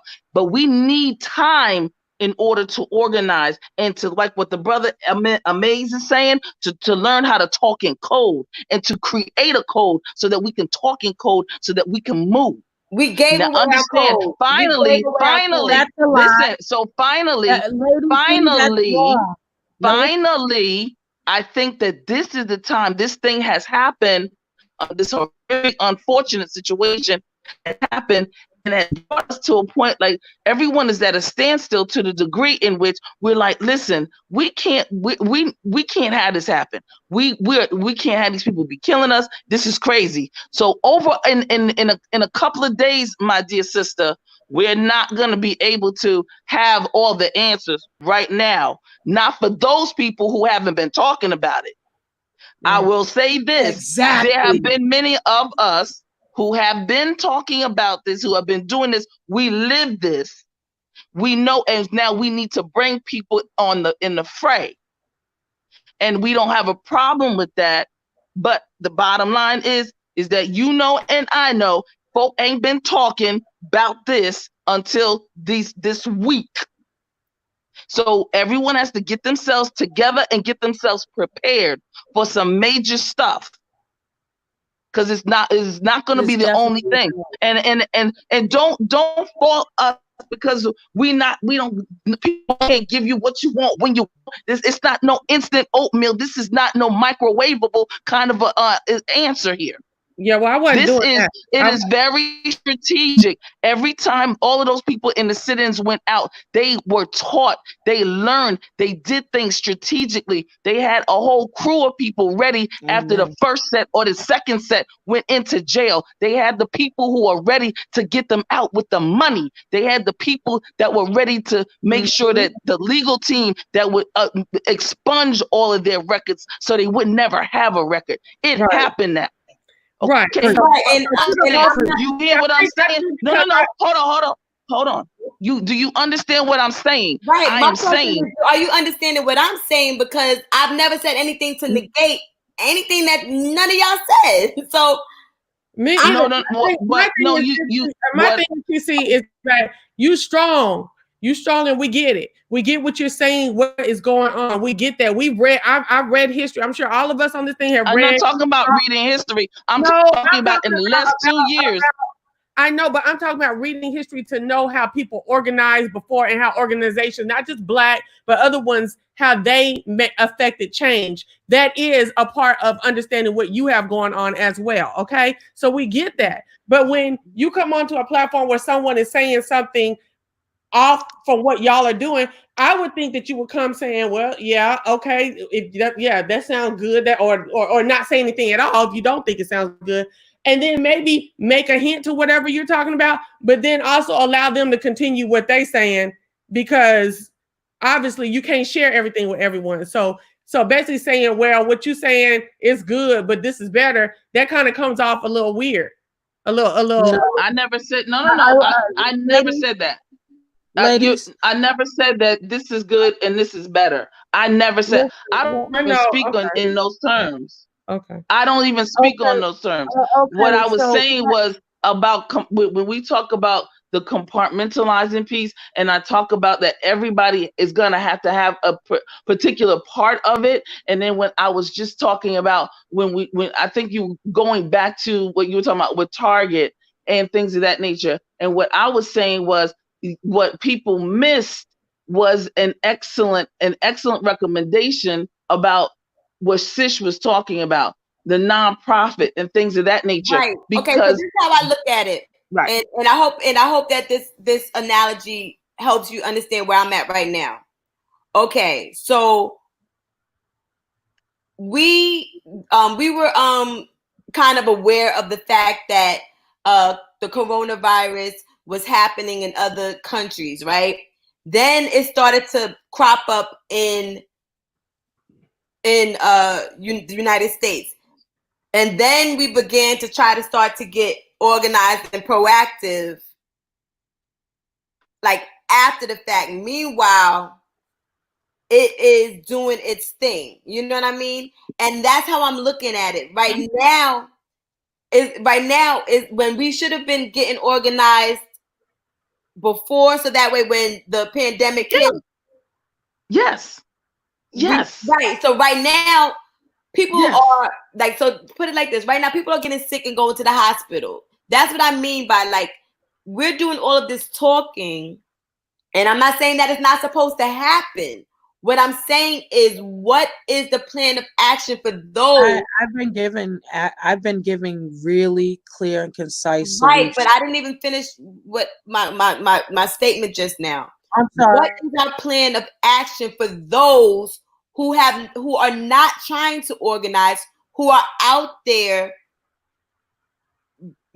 like burning down police stations and ready to off cops without no rhyme or reason? Because if we don't consider that variable, whatever solution we're coming up with. No. I disagree with that. That is the one thing I have to give a hard no to. What is it? Just said the thing is, some will, some won't, some wait. So what next? You can't save everybody. You see how we're all on this live stream sharing ideas and talking about what we can do. There's some people that will never get it, lady. And you cannot sacrifice you, your kids, your family to help them. They have to. You gotta let them go. Or helping them. I'm saying, how are we? If we don't consider that variable, then they're not. They're detractors for me. I if they want to go out there and riot and root, let the you really want to know the real tea? Because I'm a strategist. No, I would rather I will let them see. I will let them go out there, do what they got to do. They got the message. That's what you want to do. You want to lack emotional intelligence. You'll be the conversion for me to go around the corner, up the bend, so they don't see me coming. Okay, you want to be out there acting like a buffoon with no real solutions? Go right ahead. Go right ahead. But their actions supplant yours. Well, they. No, I disagree with rioting. That's dumb. Yeah, I don't agree with exactly. it. Will all of that stuff like put a hindrance or put a black mark on any of your efforts? You see what I'm saying? So if it will, then you do kind of need to consider. I am a big, and I know that it sounds like everybody here went to college. We all had to take statistics. Are we not going to take into consideration the variables and the independent variables that are part of this scenario? Because if we don't, we know what the result is going to be. Okay, so my question to you, Lady T, is you bring up a very valid point. So we talk about the people that are out protesting, rioting, going a different way. We're not going to all agree and all work together. So I'm not even trying to say that. Mm-hmm. What I am saying is that there are compartments of layers, of groups, of cells, just like them, that has to be planted. They will be rioters, but that ain't the way I'm going.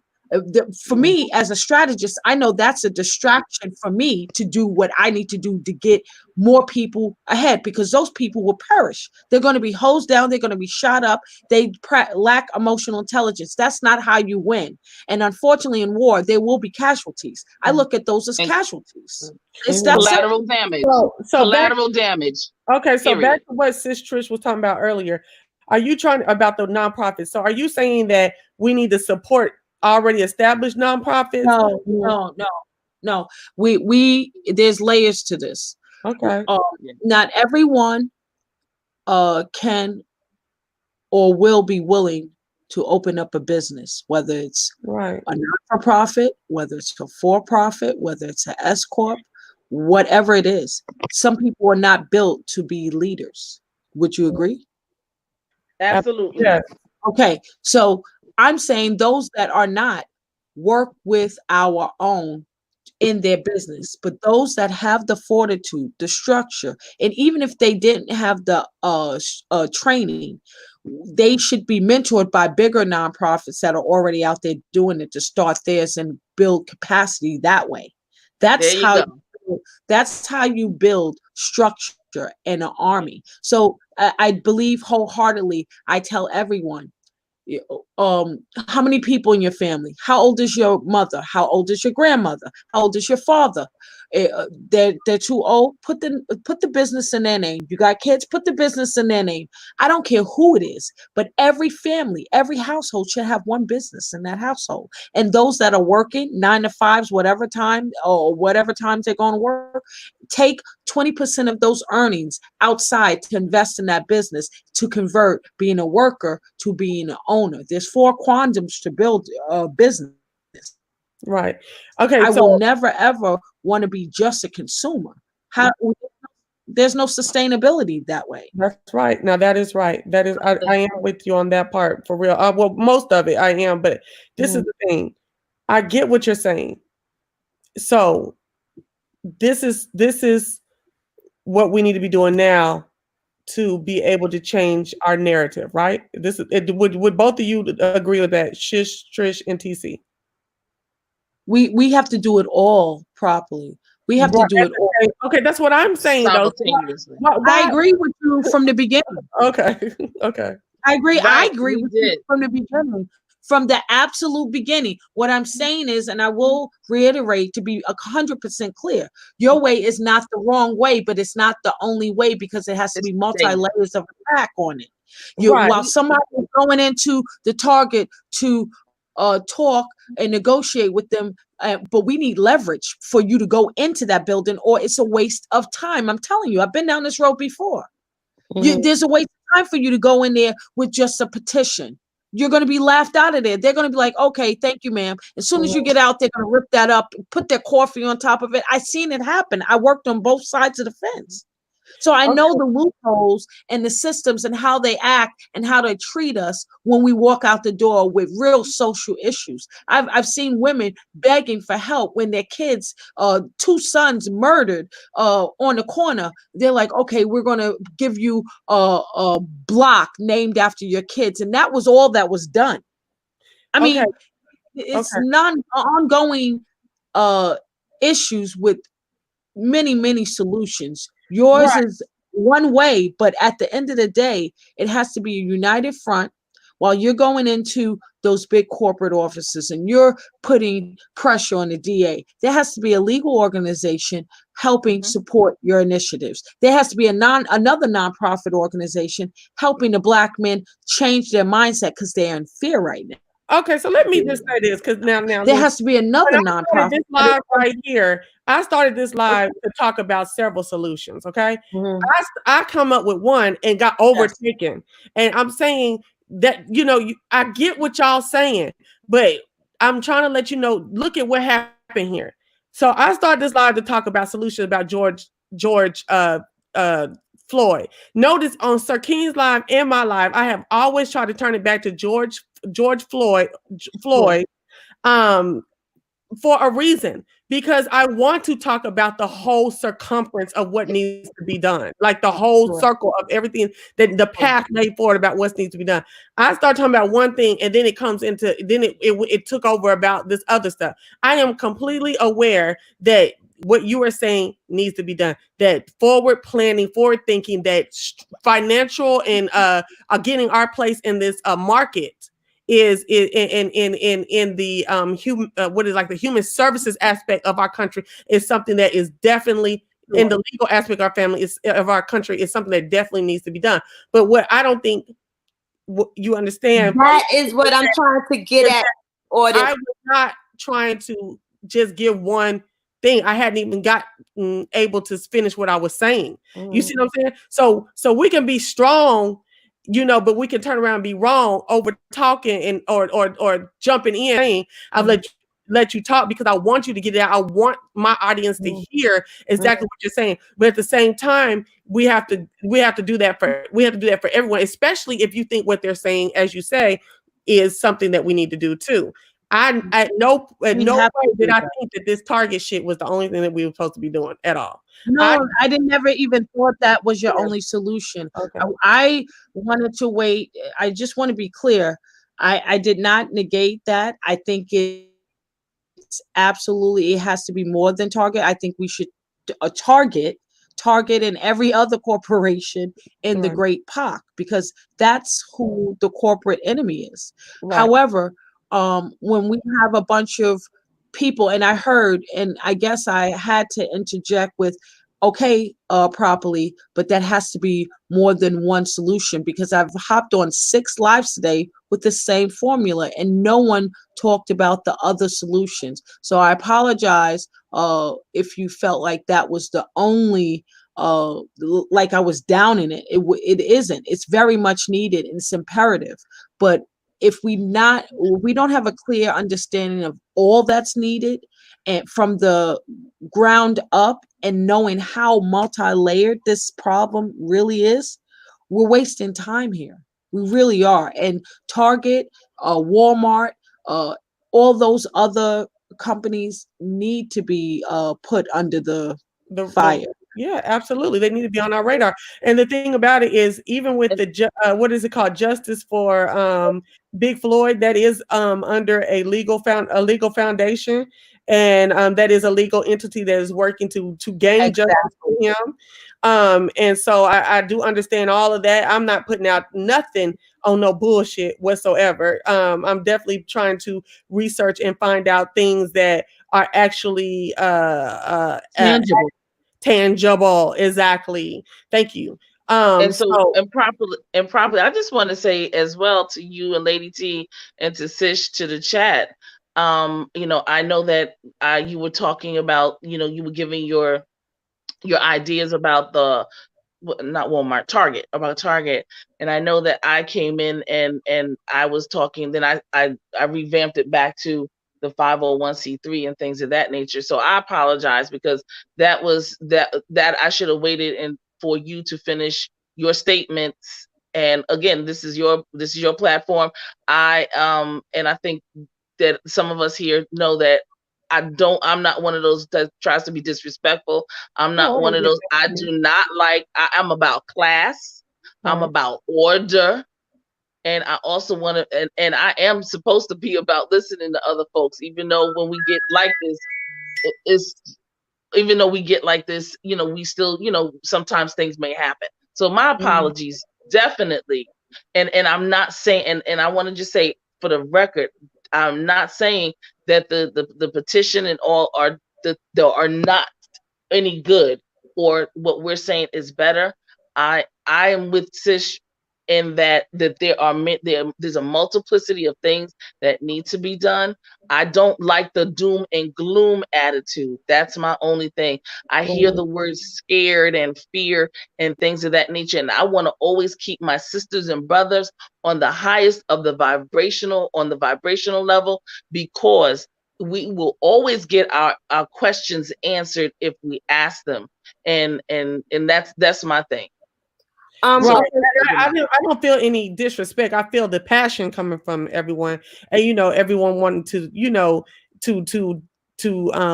render that passion and hope that other folks understand where it's coming from and get on board. I get that. So it's not that I feel disrespect. I just want to say that although maybe my name has been mixed in with some folks that are duly ignorant.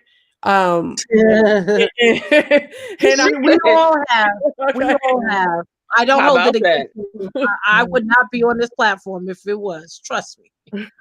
But I definitely have a more of a serious side to me than anything, and I mean in a serious side to gain facts and knowledge than anything. And this is something the Black state of Americanism is. Wait, what are you? Wait, I was telling somebody else. It was good how I had called it. Wait. was it the black state of Americanism? Oh no, girl, I had something good earlier. Forgive me. But anyway, it's something that really is close to home to me. I'm from Oklahoma, a deep down red state. Okay. Wow. And Okay. I grew up with a mother who did not play about us being black. We're black all day long. We're proud to be black. We're smart and intelligent. We can tell you about being black and put you up on black, and we're gonna learn about your ass too, whatever you are. You know what I'm saying? Just because we are citizens of the world. So Hey, yeah, there so it is. so I mean, I know there's some new people on here, or maybe new people that come to watch this, and I just want to let you know that I will laugh and hoot and holler, but I don't really engage or connect with a I lot of the sense book. I Yeah. sense that from you. I really do. And I'm big on energy. I also wanted to expound on Lady T with the riots. I wanted to be clear too. The only thing that I disagreed with the approach, and I say it with conviction and I will never change. I wish that we didn't have people that moved funny so we wouldn't lose so many people. Mhm. But those that choose to riot and those that choose to loot and those that choose to be in front of the cameras, I don't agree with. I just don't. It's not the way to move. They are detractors for me. And I have to look at it like that. I will never, ever sell my people out, but sometimes they sell themselves out. I You know? understand. I want to make just a couple of points. One is and is one of the things I see in the chat is Audit Everywhere saying the problem is when chaos breaks out, who is the leader of the raging mob? Now, the reason why I'm pointing out that comment is because that kind of sums up what I've been saying, because we've been doing a lot of long-term planning and goals. And right now, I'm looking for more smart girls. No, I got plenty of here. Smart goals. And what is the first step? Because that's what I haven't really heard as of yet. I've heard a lot of things that are absolutely mandatory, but I'm just looking for what some of us outside of obviously calling the number that Properly Bonafide suggests that should be on everyone's to-do list, but also like some of the first steps we need to take, because someone hit go and we need to start to decide very quickly what we need to do immediately in addition to the long term. The other thing is on Sir King's Live, we discussed foundations versus nonprofits. Let me explain really quickly why I say foundations. And I'm going to use IKEA as an example. IKEA is a nonprofit. I don't know how many of you all know that. I did. Huh? I didn't. Okay. So IKEA is a nonprofit. The way they operate as a nonprofit is the way that many different people who are in power operate. And I'm a big fan of The Matrix, and you know how Trinity says to Neo, you move like them. How do you do that? We have been doing nonprofits for quite some time. I have worked for so many dang on nonprofits that I have put myself in a perpetual state of poverty. Sometimes it feels like trying to help my people. Now, and I'm just just being honest. IKEA operates like this. They own a foundation. The foundation runs a school. The school designs the furniture. The furniture gets sold into the stores. The stores take because nonprofits can only make but so much money. So the remainder of the money goes to whoever owns the trademark. And we don't know who owns the trademark, but I'm quite sure somewhere down the line, the person who owns the trademark and the person who owns the foundation has some sort of affiliation. But that's just my thought process. Okay. So that is one example, and it's right. I just want you to know, you probably work for mom and pop nonprofits and that operate it like mom and pops, not like corporations. My organization. I've worked for quite some heavy hitters. Okay, so then you would know that there are nonprofits out there that are making billions and billions of dollars. So I don't know. I just named one. I just named Right. one. IT is a nonprofit. What I'm saying is the reason that they're able to operate and make so much money as a nonprofit is because there's a foundation involved. Okay, so that's basically what I was saying on Sir King's Live. The foundation, this is how it works. I have a nonprofit, I have a foundation. This is how it works, okay? The foundation is funded by a for-profit, usually an S corp. The nonprofit is fed through the foundation, and the school is another nonprofit. They do the education. They provide the vocational training for the jobs. A lot of nonprofits are set out that way. Nonprofits, I don't know where you heard that nonprofits are capped off with making income, but most businesses are operated in the nonprofit sector. They make billions and billions and billions of dollars. However, if it's unrestricted funding, that's their money. If it's government funding, meaning restricted funding, they can't make too much. So there's two ways a nonprofit or foundation can make money, and no one gets capped. Nonprofits are businesses. It's just another form of business that caters to the community. But if a nonprofit is a hospital, which most of them are, they make billions of dollars a year. And all of their income, if they're not grant funded, is theirs. Okay. So I don't know why a lot of Black people think nonprofits don't make money. I didn't say anything in regards to nonprofits not making money. I'm saying we don't own enough foundations. Our go-to most often is nonprofits. Right. I'm saying That's a start. That's a start. We don't have enough money to create foundations and put into a nonprofit, so we have to start off somewhere. We don't even have any, most of us don't even have businesses or sole proprietorships, let alone nonprofits. So my point of saying that it's best when you having people who have nothing to start, to register a business, register a nonprofit. When they get their money up, they can create a legacy for their family, create a foundation. Everyone serves on the board and keep funneling that nonprofit. That's how it goes. Donald Trump taught me everything I needed to know about how I can get through not paying taxes and put money back into the community. But just remember, your family can't be on your. The reason why, and I don't know if you remember me from saying this from Sir King's Life. I said a major reason for starting up the foundations, which run much like a nonprofit, is so that you can have your family on the board, because you can't do that in with a nonprofit. Right, but that's one way to do it as well. Because if Black people really wanted to strategize, you would put half your family on the foundation and half of them on the S corp. And let me on the board. And let me but say that's this. a long drawn out. It's a long drawn out straw. It's long drawn out courses. But you are 100% correct. Foundations are needed. But before we get a foundation, you're going to get a foundation and have no money. No, you need foundations. You need a startup. You need grant funding. You need to create revenue in that nonprofit business and the for-profit. We call it the octopus, okay? Where there's for-profits and nonprofits and foundations feeding each other. When you go inside the supermarket and you go and see those shelves, right, of cereal, you'll see Kellogg's, you see Nabisco, you see all of these. You have to know that you're buying from the same company. Mm-hmm.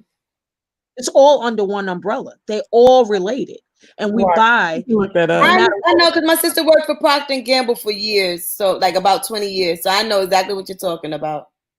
So we let me just say this. Let me just say this. The whole the same way. Trust. I'm gonna say that I move differently. I move within trusts, foundations, nonprofit, for profits. And so my family, we have our family business, we have a family trust. And we have our nonprofit, but we also have our foundation. And you are absolutely right, sis. The way the whole arm, the whole octopus, one feeds the other one feeds the other, 5%, the deduction, so forth and so on, and this, that, and the other, and the third. So we are able to send some children to college. We have our foundation that makes sure that they send a certain amount of children to college. We also have those businesses, that property management company that owns the those we have various properties and things of that nature here and in the South. And so we have trustees, and we also have people that have shares. So those, yes, we live in trust. And we have various trusts. We have about 7 or 8 for my family, a real estate trust, special needs trust, because we have somebody in my family that has special needs. So if anything goes down, that person has their monies set aside for them, specifically for them and their maintaining and sustaining of their life. And things of that nature. So I like the trusts, and I deal with trusts and foundation, and I deal with the nonprofit and the LLC as along with the same lines, because again, making the money, property management, getting that money and turning it over, and making sure that the money goes into trust, making sure that your trust can feed into the other, and getting the grants. Now, I do want to say this with nonprofits, grants and everything, they are nonprofit public, there's nonprofit profit privates. Each state has a different situation and a different scenario. And also there are 501c3s, 501a, 501c4, 501c5, 501c2, 501a. There's different types of nonprofit organizations, and therefore you can have your family members on the board. Now, let me just say this. I have my sister, and that is it. I don't want anybody. As a matter of fact, I prefer to have certain people who are my riders, who I want on the board, because they get it. Family, it becomes too cumbersome. So I don't wait a want minute. I feel like I missed something. I heard you, but I missed a part. You said that you have your sister on the board. Yeah, For one she's of the your only nonprofits? family member. For one Yes. of your nonprofits? You're not. No. Oh, okay. I was For, going to say, how the heck? Okay. wait. No. No. Wait. She is the person that is she is the board, the chair of the board for one of the nonprofit private. Yes. Oh. She's the only one. Okay. So there's a are you okay, but you're not on the board. Yeah, I'm on the board. So Yeah, with a private, hold on, Lady T. It's a nonprofit. What you're about to quote, I want to correct you before you say it, because you're about to say, oh, she can't be related by blood or marriage if they're on the board together. That only goes, and it's only relative if you are the CEO or officer. See, I'm the CEO and founder. There could be no board members that are related by blood or marriage on my board. Okay. I set up proxies. My family members are not my board members, but if ever any of those strangers, community leaders, wanted to vote me out of office, I have proxies that would sit in. That is completely legal in my bylaws. Okay. All right. So I'm saying, so she's Trish. You have you have. I'm trying to gauge. I'm a serial entrepreneur. So I've been at this. Do you have your is anybody an MPA? Yeah. What MPA? We have doctors, we have pathologists. No, I'm saying, I'm just listening to, you know how you can hear what people have studied by listening to the conversation? You're talking about a master's in public administration? You're talking about me? Okay. You're talking about me? Yes. No. I have a master's, in public administration? Nope. Masters, mine is I have a master's in human services, but I'm also 82nd. I've been overseas, and we have quite a few businesses over there. Okay. So, like, yeah, like, yes, So yours and is, then and it's also I good to have know a what I where have a everybody's. higher education degree, but it's not in But it's good to know social where everybody. services. I don't want to disclose it. Oh, okay, I understand. All right. So listen. Yeah, I play dumb. I mean, I've been on my HBCU interview, so I mean, I get it about the about what but yeah. Okay, so I just want to say that listen, I am here for the turn in conversation. I'm here for the information. You see, I started putting stuff on the page because but I don't want to spend too much time on this stuff because it is confusing and ain't nobody going through it, stepping through it right now. But I know. there might be certain key words that somebody might hit on, or somebody may just become interested in the word or in the explanation that you gave. So that's why I let this go on so long, because I like to feed people's interest or feed and then let people who are passionate about things share their passion. So that's all that I'm glad it happened. But we are going back to Minnesota. Okay. Yeah, I'm going to be getting off soon. Okay. I just wanted to thank you ladies so very much for this time and effort. I wanted to let you know that I will be holding business memberships on my channel starting in July. So that will help contextualize a lot. Right. Great. Okay, so on your channel, Trish. What do you mean by business? Okay, but I'll look out. I'll look out for it. I'm subscribed, so I'll look out for it. Hold up, you cutting in and out, Trish.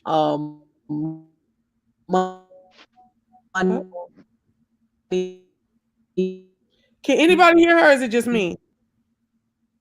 Yeah, she sounds like she's underwater. I know, right? Trish, you sound like you're underwater. The college school, we're going to be. Oh, she can't even hear us. Okay. In the comments, moderator, will you please let her know that we can't hear her? So if you want to learn more about, I guess that's what she's saying, that she's going to be holding sessions to learn more about starting different businesses and more along some of the conversation that went on here tonight, that you can find that on her channel. So we do want to make sure that, whoever's interest was piqued in that manner, that where you can go to find out some more information. I would like to take us in this platform back to Minnesota, please. Yes, let's go back. And I would like to stay there. Okay. No problem. Okay. So my thing with the George Floyd is that we have discussed the George Floyd murder. We have discussed several things that we can do right now. Okay. I also feel as though they're more along the lines of what I was talking about with Target, that there are other organizations at play here. I've been looking up a lot on the Fraternal Order of Police. And some of their guidelines and what they stand for. Very good. I don't know what to do with that. I don't know what to do with that information just yet. You barking up the right tree. Yeah. That's what you're doing. Yes. Yes. So I don't know what I'm going to do with that information just yet, or like what, right now I am in the intake process, but see, the thing about it is the best thing to know, a tree by its fruit. Yes, you do. So we know the fruit. So now we know a little bit. We need to get a little, we can learn more about the tree from the fruit, right? Right. Well, yeah. So that's where I'm at with that. So if you want to start looking at the Fraternal Order of Police, I also was Googling how is the national breakdown of police oversight. Every police department is what do you call it? Like their regulations are brought upon them by their local governments. state by the executive branch of their local, state, or federal branch. exactly. Okay. And so a lot of us say, well, the president or this or that ain't doing nothing about that. They can do certain things, but who governs training, the uh internal what is it, investigation unit, and all that type of stuff like that is the executive powers in your state government, the executive I guess branch of your state government. So you need to, I say these things because you need to know who it is who's the boss, who it is that sets these regulations, who it is who has oversight of Right. the police department. What were you gonna say, Lady T? No, I was listening. Oh, okay. Were you gonna say something, TC? I was just gonna say the police department is their budget, and they're run by the mayor of their city. Yeah. The mayor has a cabinet and a slew of people that so-called make certain decisions about the training, the psychological evaluations, about pensions, about insurances, and things of that nature. On the governor, the same thing with the governor. The governor is the executive branch. I'm sorry, yeah, he's the executive branch of the state, and he runs the state police. Right. And the National Guard. Right, exactly. Like you saw in the Ahmaud Arbery case, where Governor Kemp said that his crew, which is the state police of Georgia, would be by the side of the FBI for their investigation. So I just want to make sure that you're kind of getting the hierarchy of what's going on here. I also want to encourage, and I'm also just showing you like what maybe a thought process on how to understand what's going on, to understand who is who, so that you can make moves. Now, you do not have to affect change. You can vote, you can petition, you can get involved with lobbyists. It's all kind of things that you can do to let your voice and your causes be heard. But you can also hold office in different hold offices in different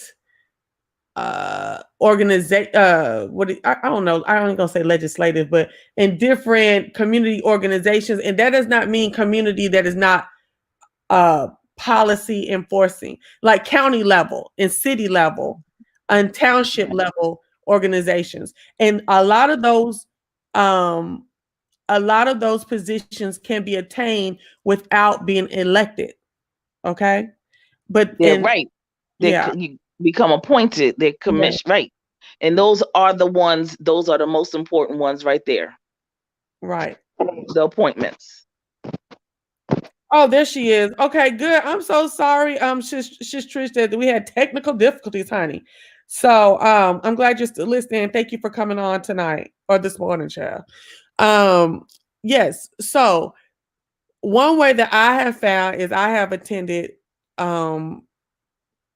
city council meetings that were open to the public. Go ahead. See, because I'm open to y'all who know a little bit about this to talk with me, talk with me as I'm talking through this stuff, because I'm kind of like tipping through it. I'm no way an expert is what I mean. Okay.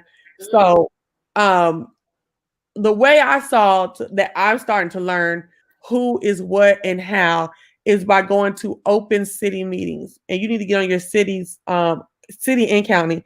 And there also are meetings for state organizations, or not organizations, state government meetings, and stuff like that. Sorry. That you can go, they're open to the public, and you can get in and understand and learn who these people are. You can see in real time who your officials are, what they are, what their values are, how they are operating in these meetings, and who they actually represent when they show up for work. Okay. You also are there to understand what other like subcommittees. There we go. I can't think of committees and stuff like that's going on that are open for you to join or for you to be appointed, or even if you want to run. I mean, I have friends in Texas that are on, Black History committees for their county. You know what I'm saying? And they do different things and stuff like that. But in doing that, they're getting to know the other ones who make laws, the ones who are they're getting to know judges and all that type of stuff. When you are on golf courts, backyard parties, tennis courts, all of that type of stuff is where you can put your influence. And if it ain't you, but you know someone else that it could be, you tell them the same things that we're talking about here this morning. You know what I'm saying?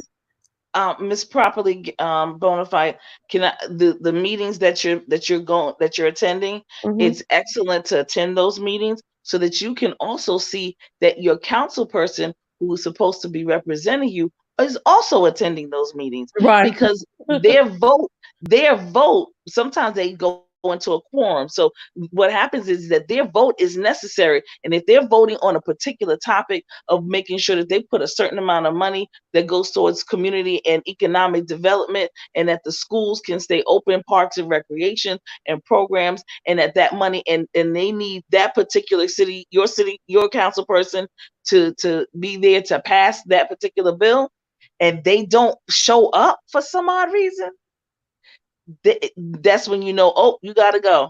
That's right. When you vote those people. You see what I'm saying? So yes, being there to see how it works, but also being there to see that they're coming to work like they're supposed to. Right. So I just want to add that for those of you who may find that your work hours conflict with the times of those meetings, you can also go to a website called the League of Women.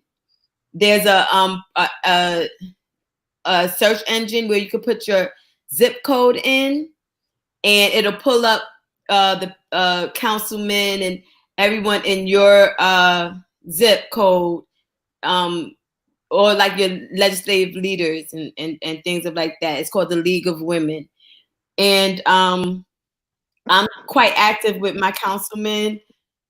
They have my I have their number. His secretary, he doesn't call. He called me once, but usually I speak to his assistant. And they will email you. They are very active.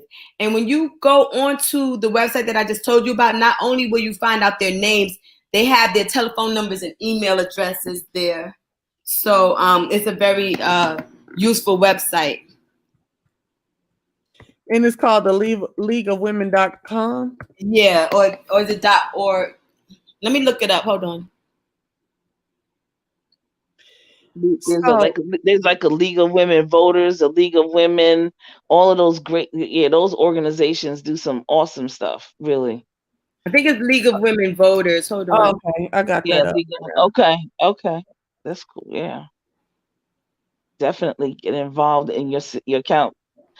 And you see that part right there that says support the COVID election fund to ensure safe and accessible elections. Let's see what they talking about they're doing, because see, it's going to be a lot of SHIT behind these elections coming up.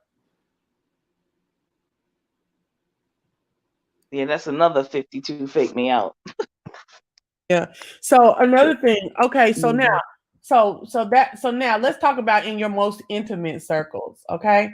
In your most intimate circles, that could be Facebook, Instagram, at home, my cousins and them, my co-workers, if you can talk about this stuff at work, okay? So don't get caught up. Okay, so anyway, how do you some of us are more enlightened. I mean, there's people more enlightened than me, a lot more people enlightened than me to what's going on. How do you talk to those who are full of rage, or they just don't get it? You know what I'm saying? Like, not necessarily that they are opposed, like they know that the George Floyd murder was wrong, and they know that all this police killing and brutality is wrong. They say stuff like their take from it is is not deep enough in your opinion, or it's just not, it's incorrect. You know what I'm saying? Or it's going in the right direction, but it's just not all the way there, right?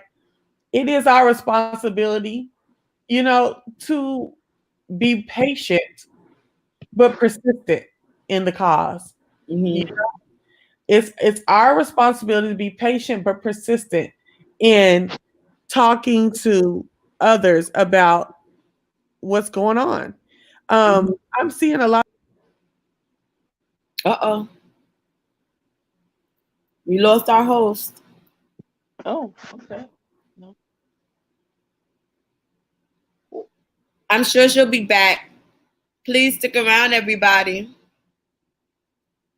Let's see absolutely. what's happening in the chat. But basically, police themselves, even investigations, which is a major problem. Mm-hmm. Oh, here she go. Girl, my goofy butt. Okay, I hit the wrong thing. I know. Sorry about that. Okay.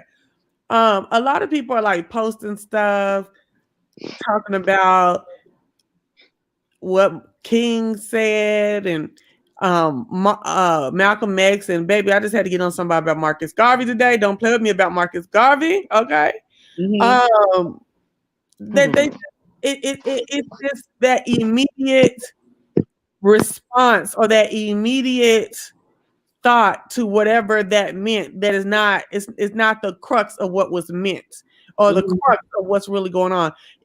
Be patient and kind in your persistence, but be persistent. Don't feel like you're stepping on toes. It is what you do now that will behold what we see in the future. Okay, that is your impact is what you will be, um based on what you do now. You know what I'm saying? And there's people who want to get on board, but they don't get it. There's people that you see talent or you see influence, but they just don't have the knowledge bank um to be able to do that. You know what I'm saying? Adequately. So that's where I'm at today. Mm-hmm. That's what I wanted to say the whole time. So now we can keep discussing. No, it's fine. Um, I just want to know, like, for the ladies that's on the panel and people who are in the chat, outside of making that call to the website, checking out that website and making that call, to whose office was it in Minnesota now? Forgive me. I just had a Life brain. agreement is the DA. Oh, the DA. Making a call to the DA's office, checking out the Women's League and seeing who your local legislation is. Are there any first steps that we need to be taking in regards to this? Anymore? Let's see. I think it's our responsibility to stay engaged on this case, not to be. Somebody said something earlier: be enraged and outraged for a week, and then be like, "Okay, on to the next." Mm-mm. Yes, life is still going to go on, but I really, I really do not think that we can afford to disengage. Mm-mm. Nene naturally says, But that's what happens when you're outraged. When you're outraged, that takes a lot of energy out of you. yeah, You will burn out very quickly. It's inevitable. It's a wonderful, wonderful Yes. formula, algorithm that is used throughout the whole entire world. So staying engaged and doing certain things one at a time, and that done well, and really understanding who your elected officials are, from your local, your state to your federal. right. Just getting and putting their names down and putting a report card together, because when the elected officials, trust me, they around this time, they are going to take heed. It is mandatory. You know your judges. You Right. know what each court is for, so that you will understand how the whole financing and everything works in your city. It is important to know your state as well and who's running for office, what's going on, so forth and so on. Right. Know these things, please, and know these people. And you know what? What did you say? Properly bona fide. Know the committees and the subcommittees that they stand on or sit on. Those Know committees them. and subcommittees are crucial. Very crucial. Nene, naturally, that is what she said right there. Well, I'm talking about. Excuse me. I think encouraging these young soldiers. That is what I was looking for. Right there. That's what I was trying to get at. That's what I needed. I just needed that that seed, so I knew what I needed to do in regards to the ones that I know that want to, you know, break hell. So yeah, that'll be it. And suggest Tell them don't do it. Tell them don't do it. They're not ready. No, studying military science and strategy and giving them books and stuff that they use so that they know that they're not ready. You know. Yeah, that's true. Right. Absolutely. Because the art of war being yeah. She also says right now, while the economy is on life support, we can channel our dollars and vote. It's going to take discipline, putting down our wedge issues and creating a united front. Exactly. Yes. I agree. Like for instance, there's always these calls for these individual days of blackouts. Like, well, we're not buying no thing that's not black owned and this, that, whatever, right? And I need to change my voice when I say that. Basically, we're not buying anything but black owned. And I always feel so let down because don't nobody be doing that really, or not enough to affect change. I don't know. Can I tell you my experience with that? I've started a couple of businesses. I don't know if people are familiar with me in the chat, or you'll know if I'm just like in a whole new land. Mm-hmm. But I made my own skincare. I have a DBA and my EIN and all that stuff. And I would go out at one point to like street fairs and things like that. And the feedback and the support that I would get from African American women was so disheartening that I pretty much kind of like just put it on the back burner because it was becoming more of a hobby than it was actually making money from it. Because what will happen is, even if we do support, we'll purchase one time, like, oh yeah, I supported her. But I need reoccurring customers. You know what I mean? And they'll rant and rave about how great the product was and everything, but then they're gonna go right back to their Victoria's Secret. They're gonna go right back to their Body Shop. They're gonna go right back to their Jergens and things that have a name established to them. And truth be told, a name that of some Caucasian person that they seemingly have more faith in, And so it's not just of supporting those Black businesses, but becoming a repeat customer is crucial, and really, if you want to make it realistic for your life, do a 60-40. 60% of it may go to a known company, and then 40% of your dollars go to a Black-owned company. But that is imperative. That is how we get in the race, because right now we're not even in the race. See, I understand that, but I'm like, now what do we do to get the masses of Blacks on that? Because like I said, every time there's a call for a national blackout or some kind of boycott of something, we don't go through with it. No, I never said that. I said I'm always doing it, and then I'm turning around talking to friends and family and on the social media and seeing that these other motherfuckers ain't doing it. I understand. That's why I said I didn't say I wasn't. I'll do it. I remember at one point we had one. I forgot what it was for. Lady P, you have a business. Lady T. I'm sorry. Right. Okay. I'm sorry.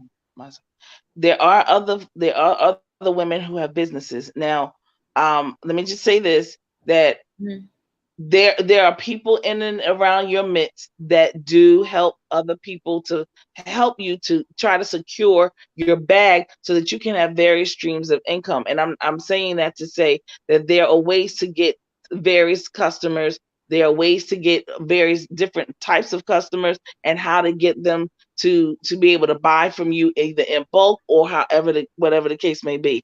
I don't know what kind of products you have, but I have several people, friends of mine, who have their skincare, soap product companies, and on and on and on. I took them to, and we had sat down and leveraged some stuff with some of our HBCUs here in the Commonwealth of Pennsylvania, and some of the colleges and universities, and we sat down and they buy from her. And on and on. And all I'm saying is that we have got to do what Nene is talking about. While this so-called economics is on life support, we need to sit down and be able to say, how can we help you? How can we help you with your business? And I'm talking about sustaining to bring you up and out so that this can be one of your modes of income. Well, I haven't presented it that much I haven't presented it to YouTube yet. Not to say I wasn't going to present it again. No, I'm not even talking to YouTube. I'm just saying I haven't. You all don't know about it because I haven't presented it here. Where I was doing it, that's what I was saying. You will get support to a degree, and it doesn't usually come from us. My best customer was a white woman who was married to a black man who had eczema. She was one of my best customers. I'm saying that we don't, one of the things that we need to do is not just support something one time. Right. We need to be repeat customers. So, you know, if we galvanize together and everybody got a lotion, thank you. Are you going to be back in 3 months when you run out?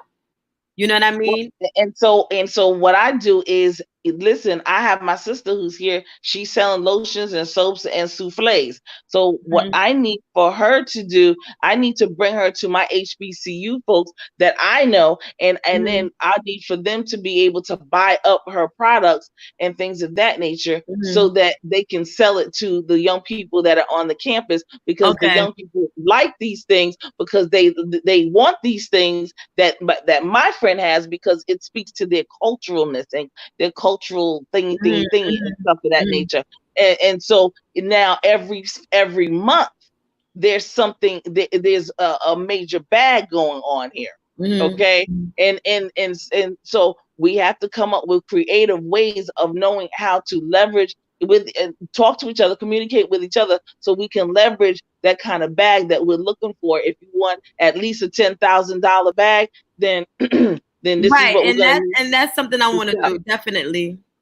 Right. And I'm not talking about me just buying a souffle every now and then, because I know that that's not going to do nothing but buy you, possibly buy you some coffee at Starbucks once a week.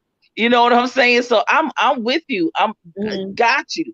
Making sure that it's at a certain amount, and you put your goals of the amount of what you're looking for, and then when we take it from there, and then we go to the different schools and on and on. That's when I say HBCU queen. It's not about getting the young people in the colleges and universities. But at my university level, I want to know who those vendors are. I want to know who they're contracting with. And I want to know who the tissue paper company is. I want to know who the paper company is. I want to know who the lotion company is. Because if the lotion company is somebody who's whomever and whatever in somewhere in freaking Vietnam, then I want to get my sister, Lady T, to be that vendor. You dig what I'm saying? That's what I'm talking about. And in addition, you know, I work for myself.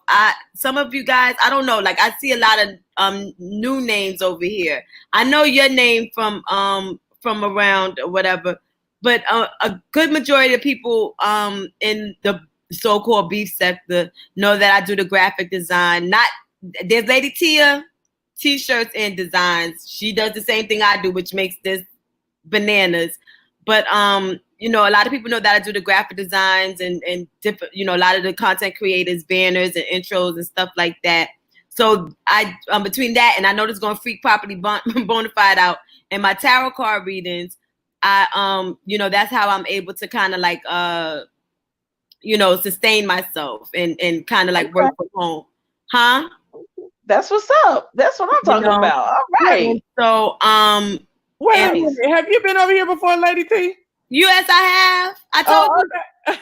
I told you I be in your bush. I popped in one time. I was trying to tell you about if you want to know our interaction we had. I was telling you about you just had gotten your hair cut, and I was telling you about the kinky curling custard.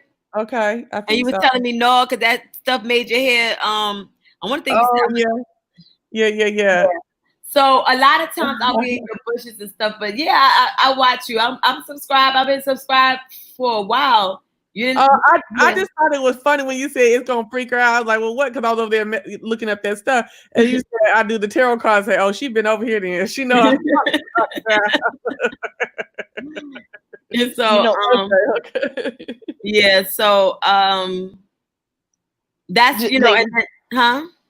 I was just gonna say, Lady T and Properly Bonafide, that there is we have folks that are in foster care, unfortunately, but we have a lot of young people who are in foster care and their parents are of another race or ethnicity. Oh yeah, I see that all the time here. You see what I'm saying? So what happened, because what you do, you see that there's a need and you make sure that you fulfill that need.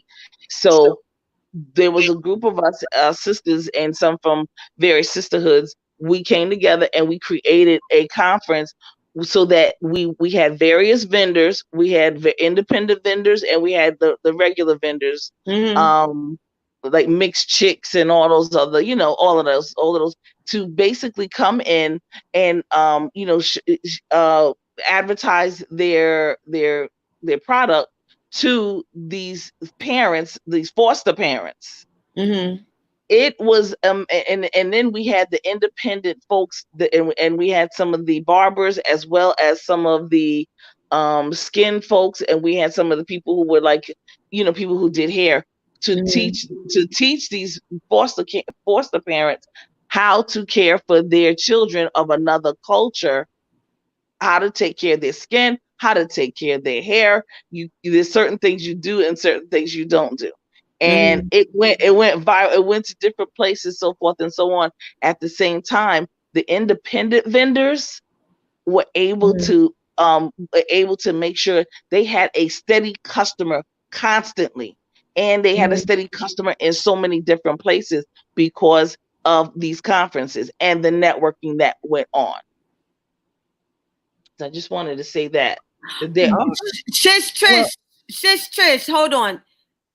I'm already on that. Don't please. I can't even believe you just said that. Yes, I absolutely plan on doing all.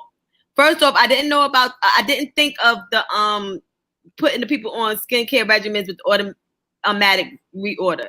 Thank you for that. But in regards of training the youth, you too far ahead. You too far ahead of me. That was already in the works. That's already in my business plan. Absolutely. Okay. Listen, I'm totally here for this discussion. I am. You want to go back to Minnesota? No, I'll go back to Minnesota tomorrow or the next time I come on. I'm finna go to bed. Okay. So I just want to thank all you ladies, TC, Lady T, and Shistress for coming on the live.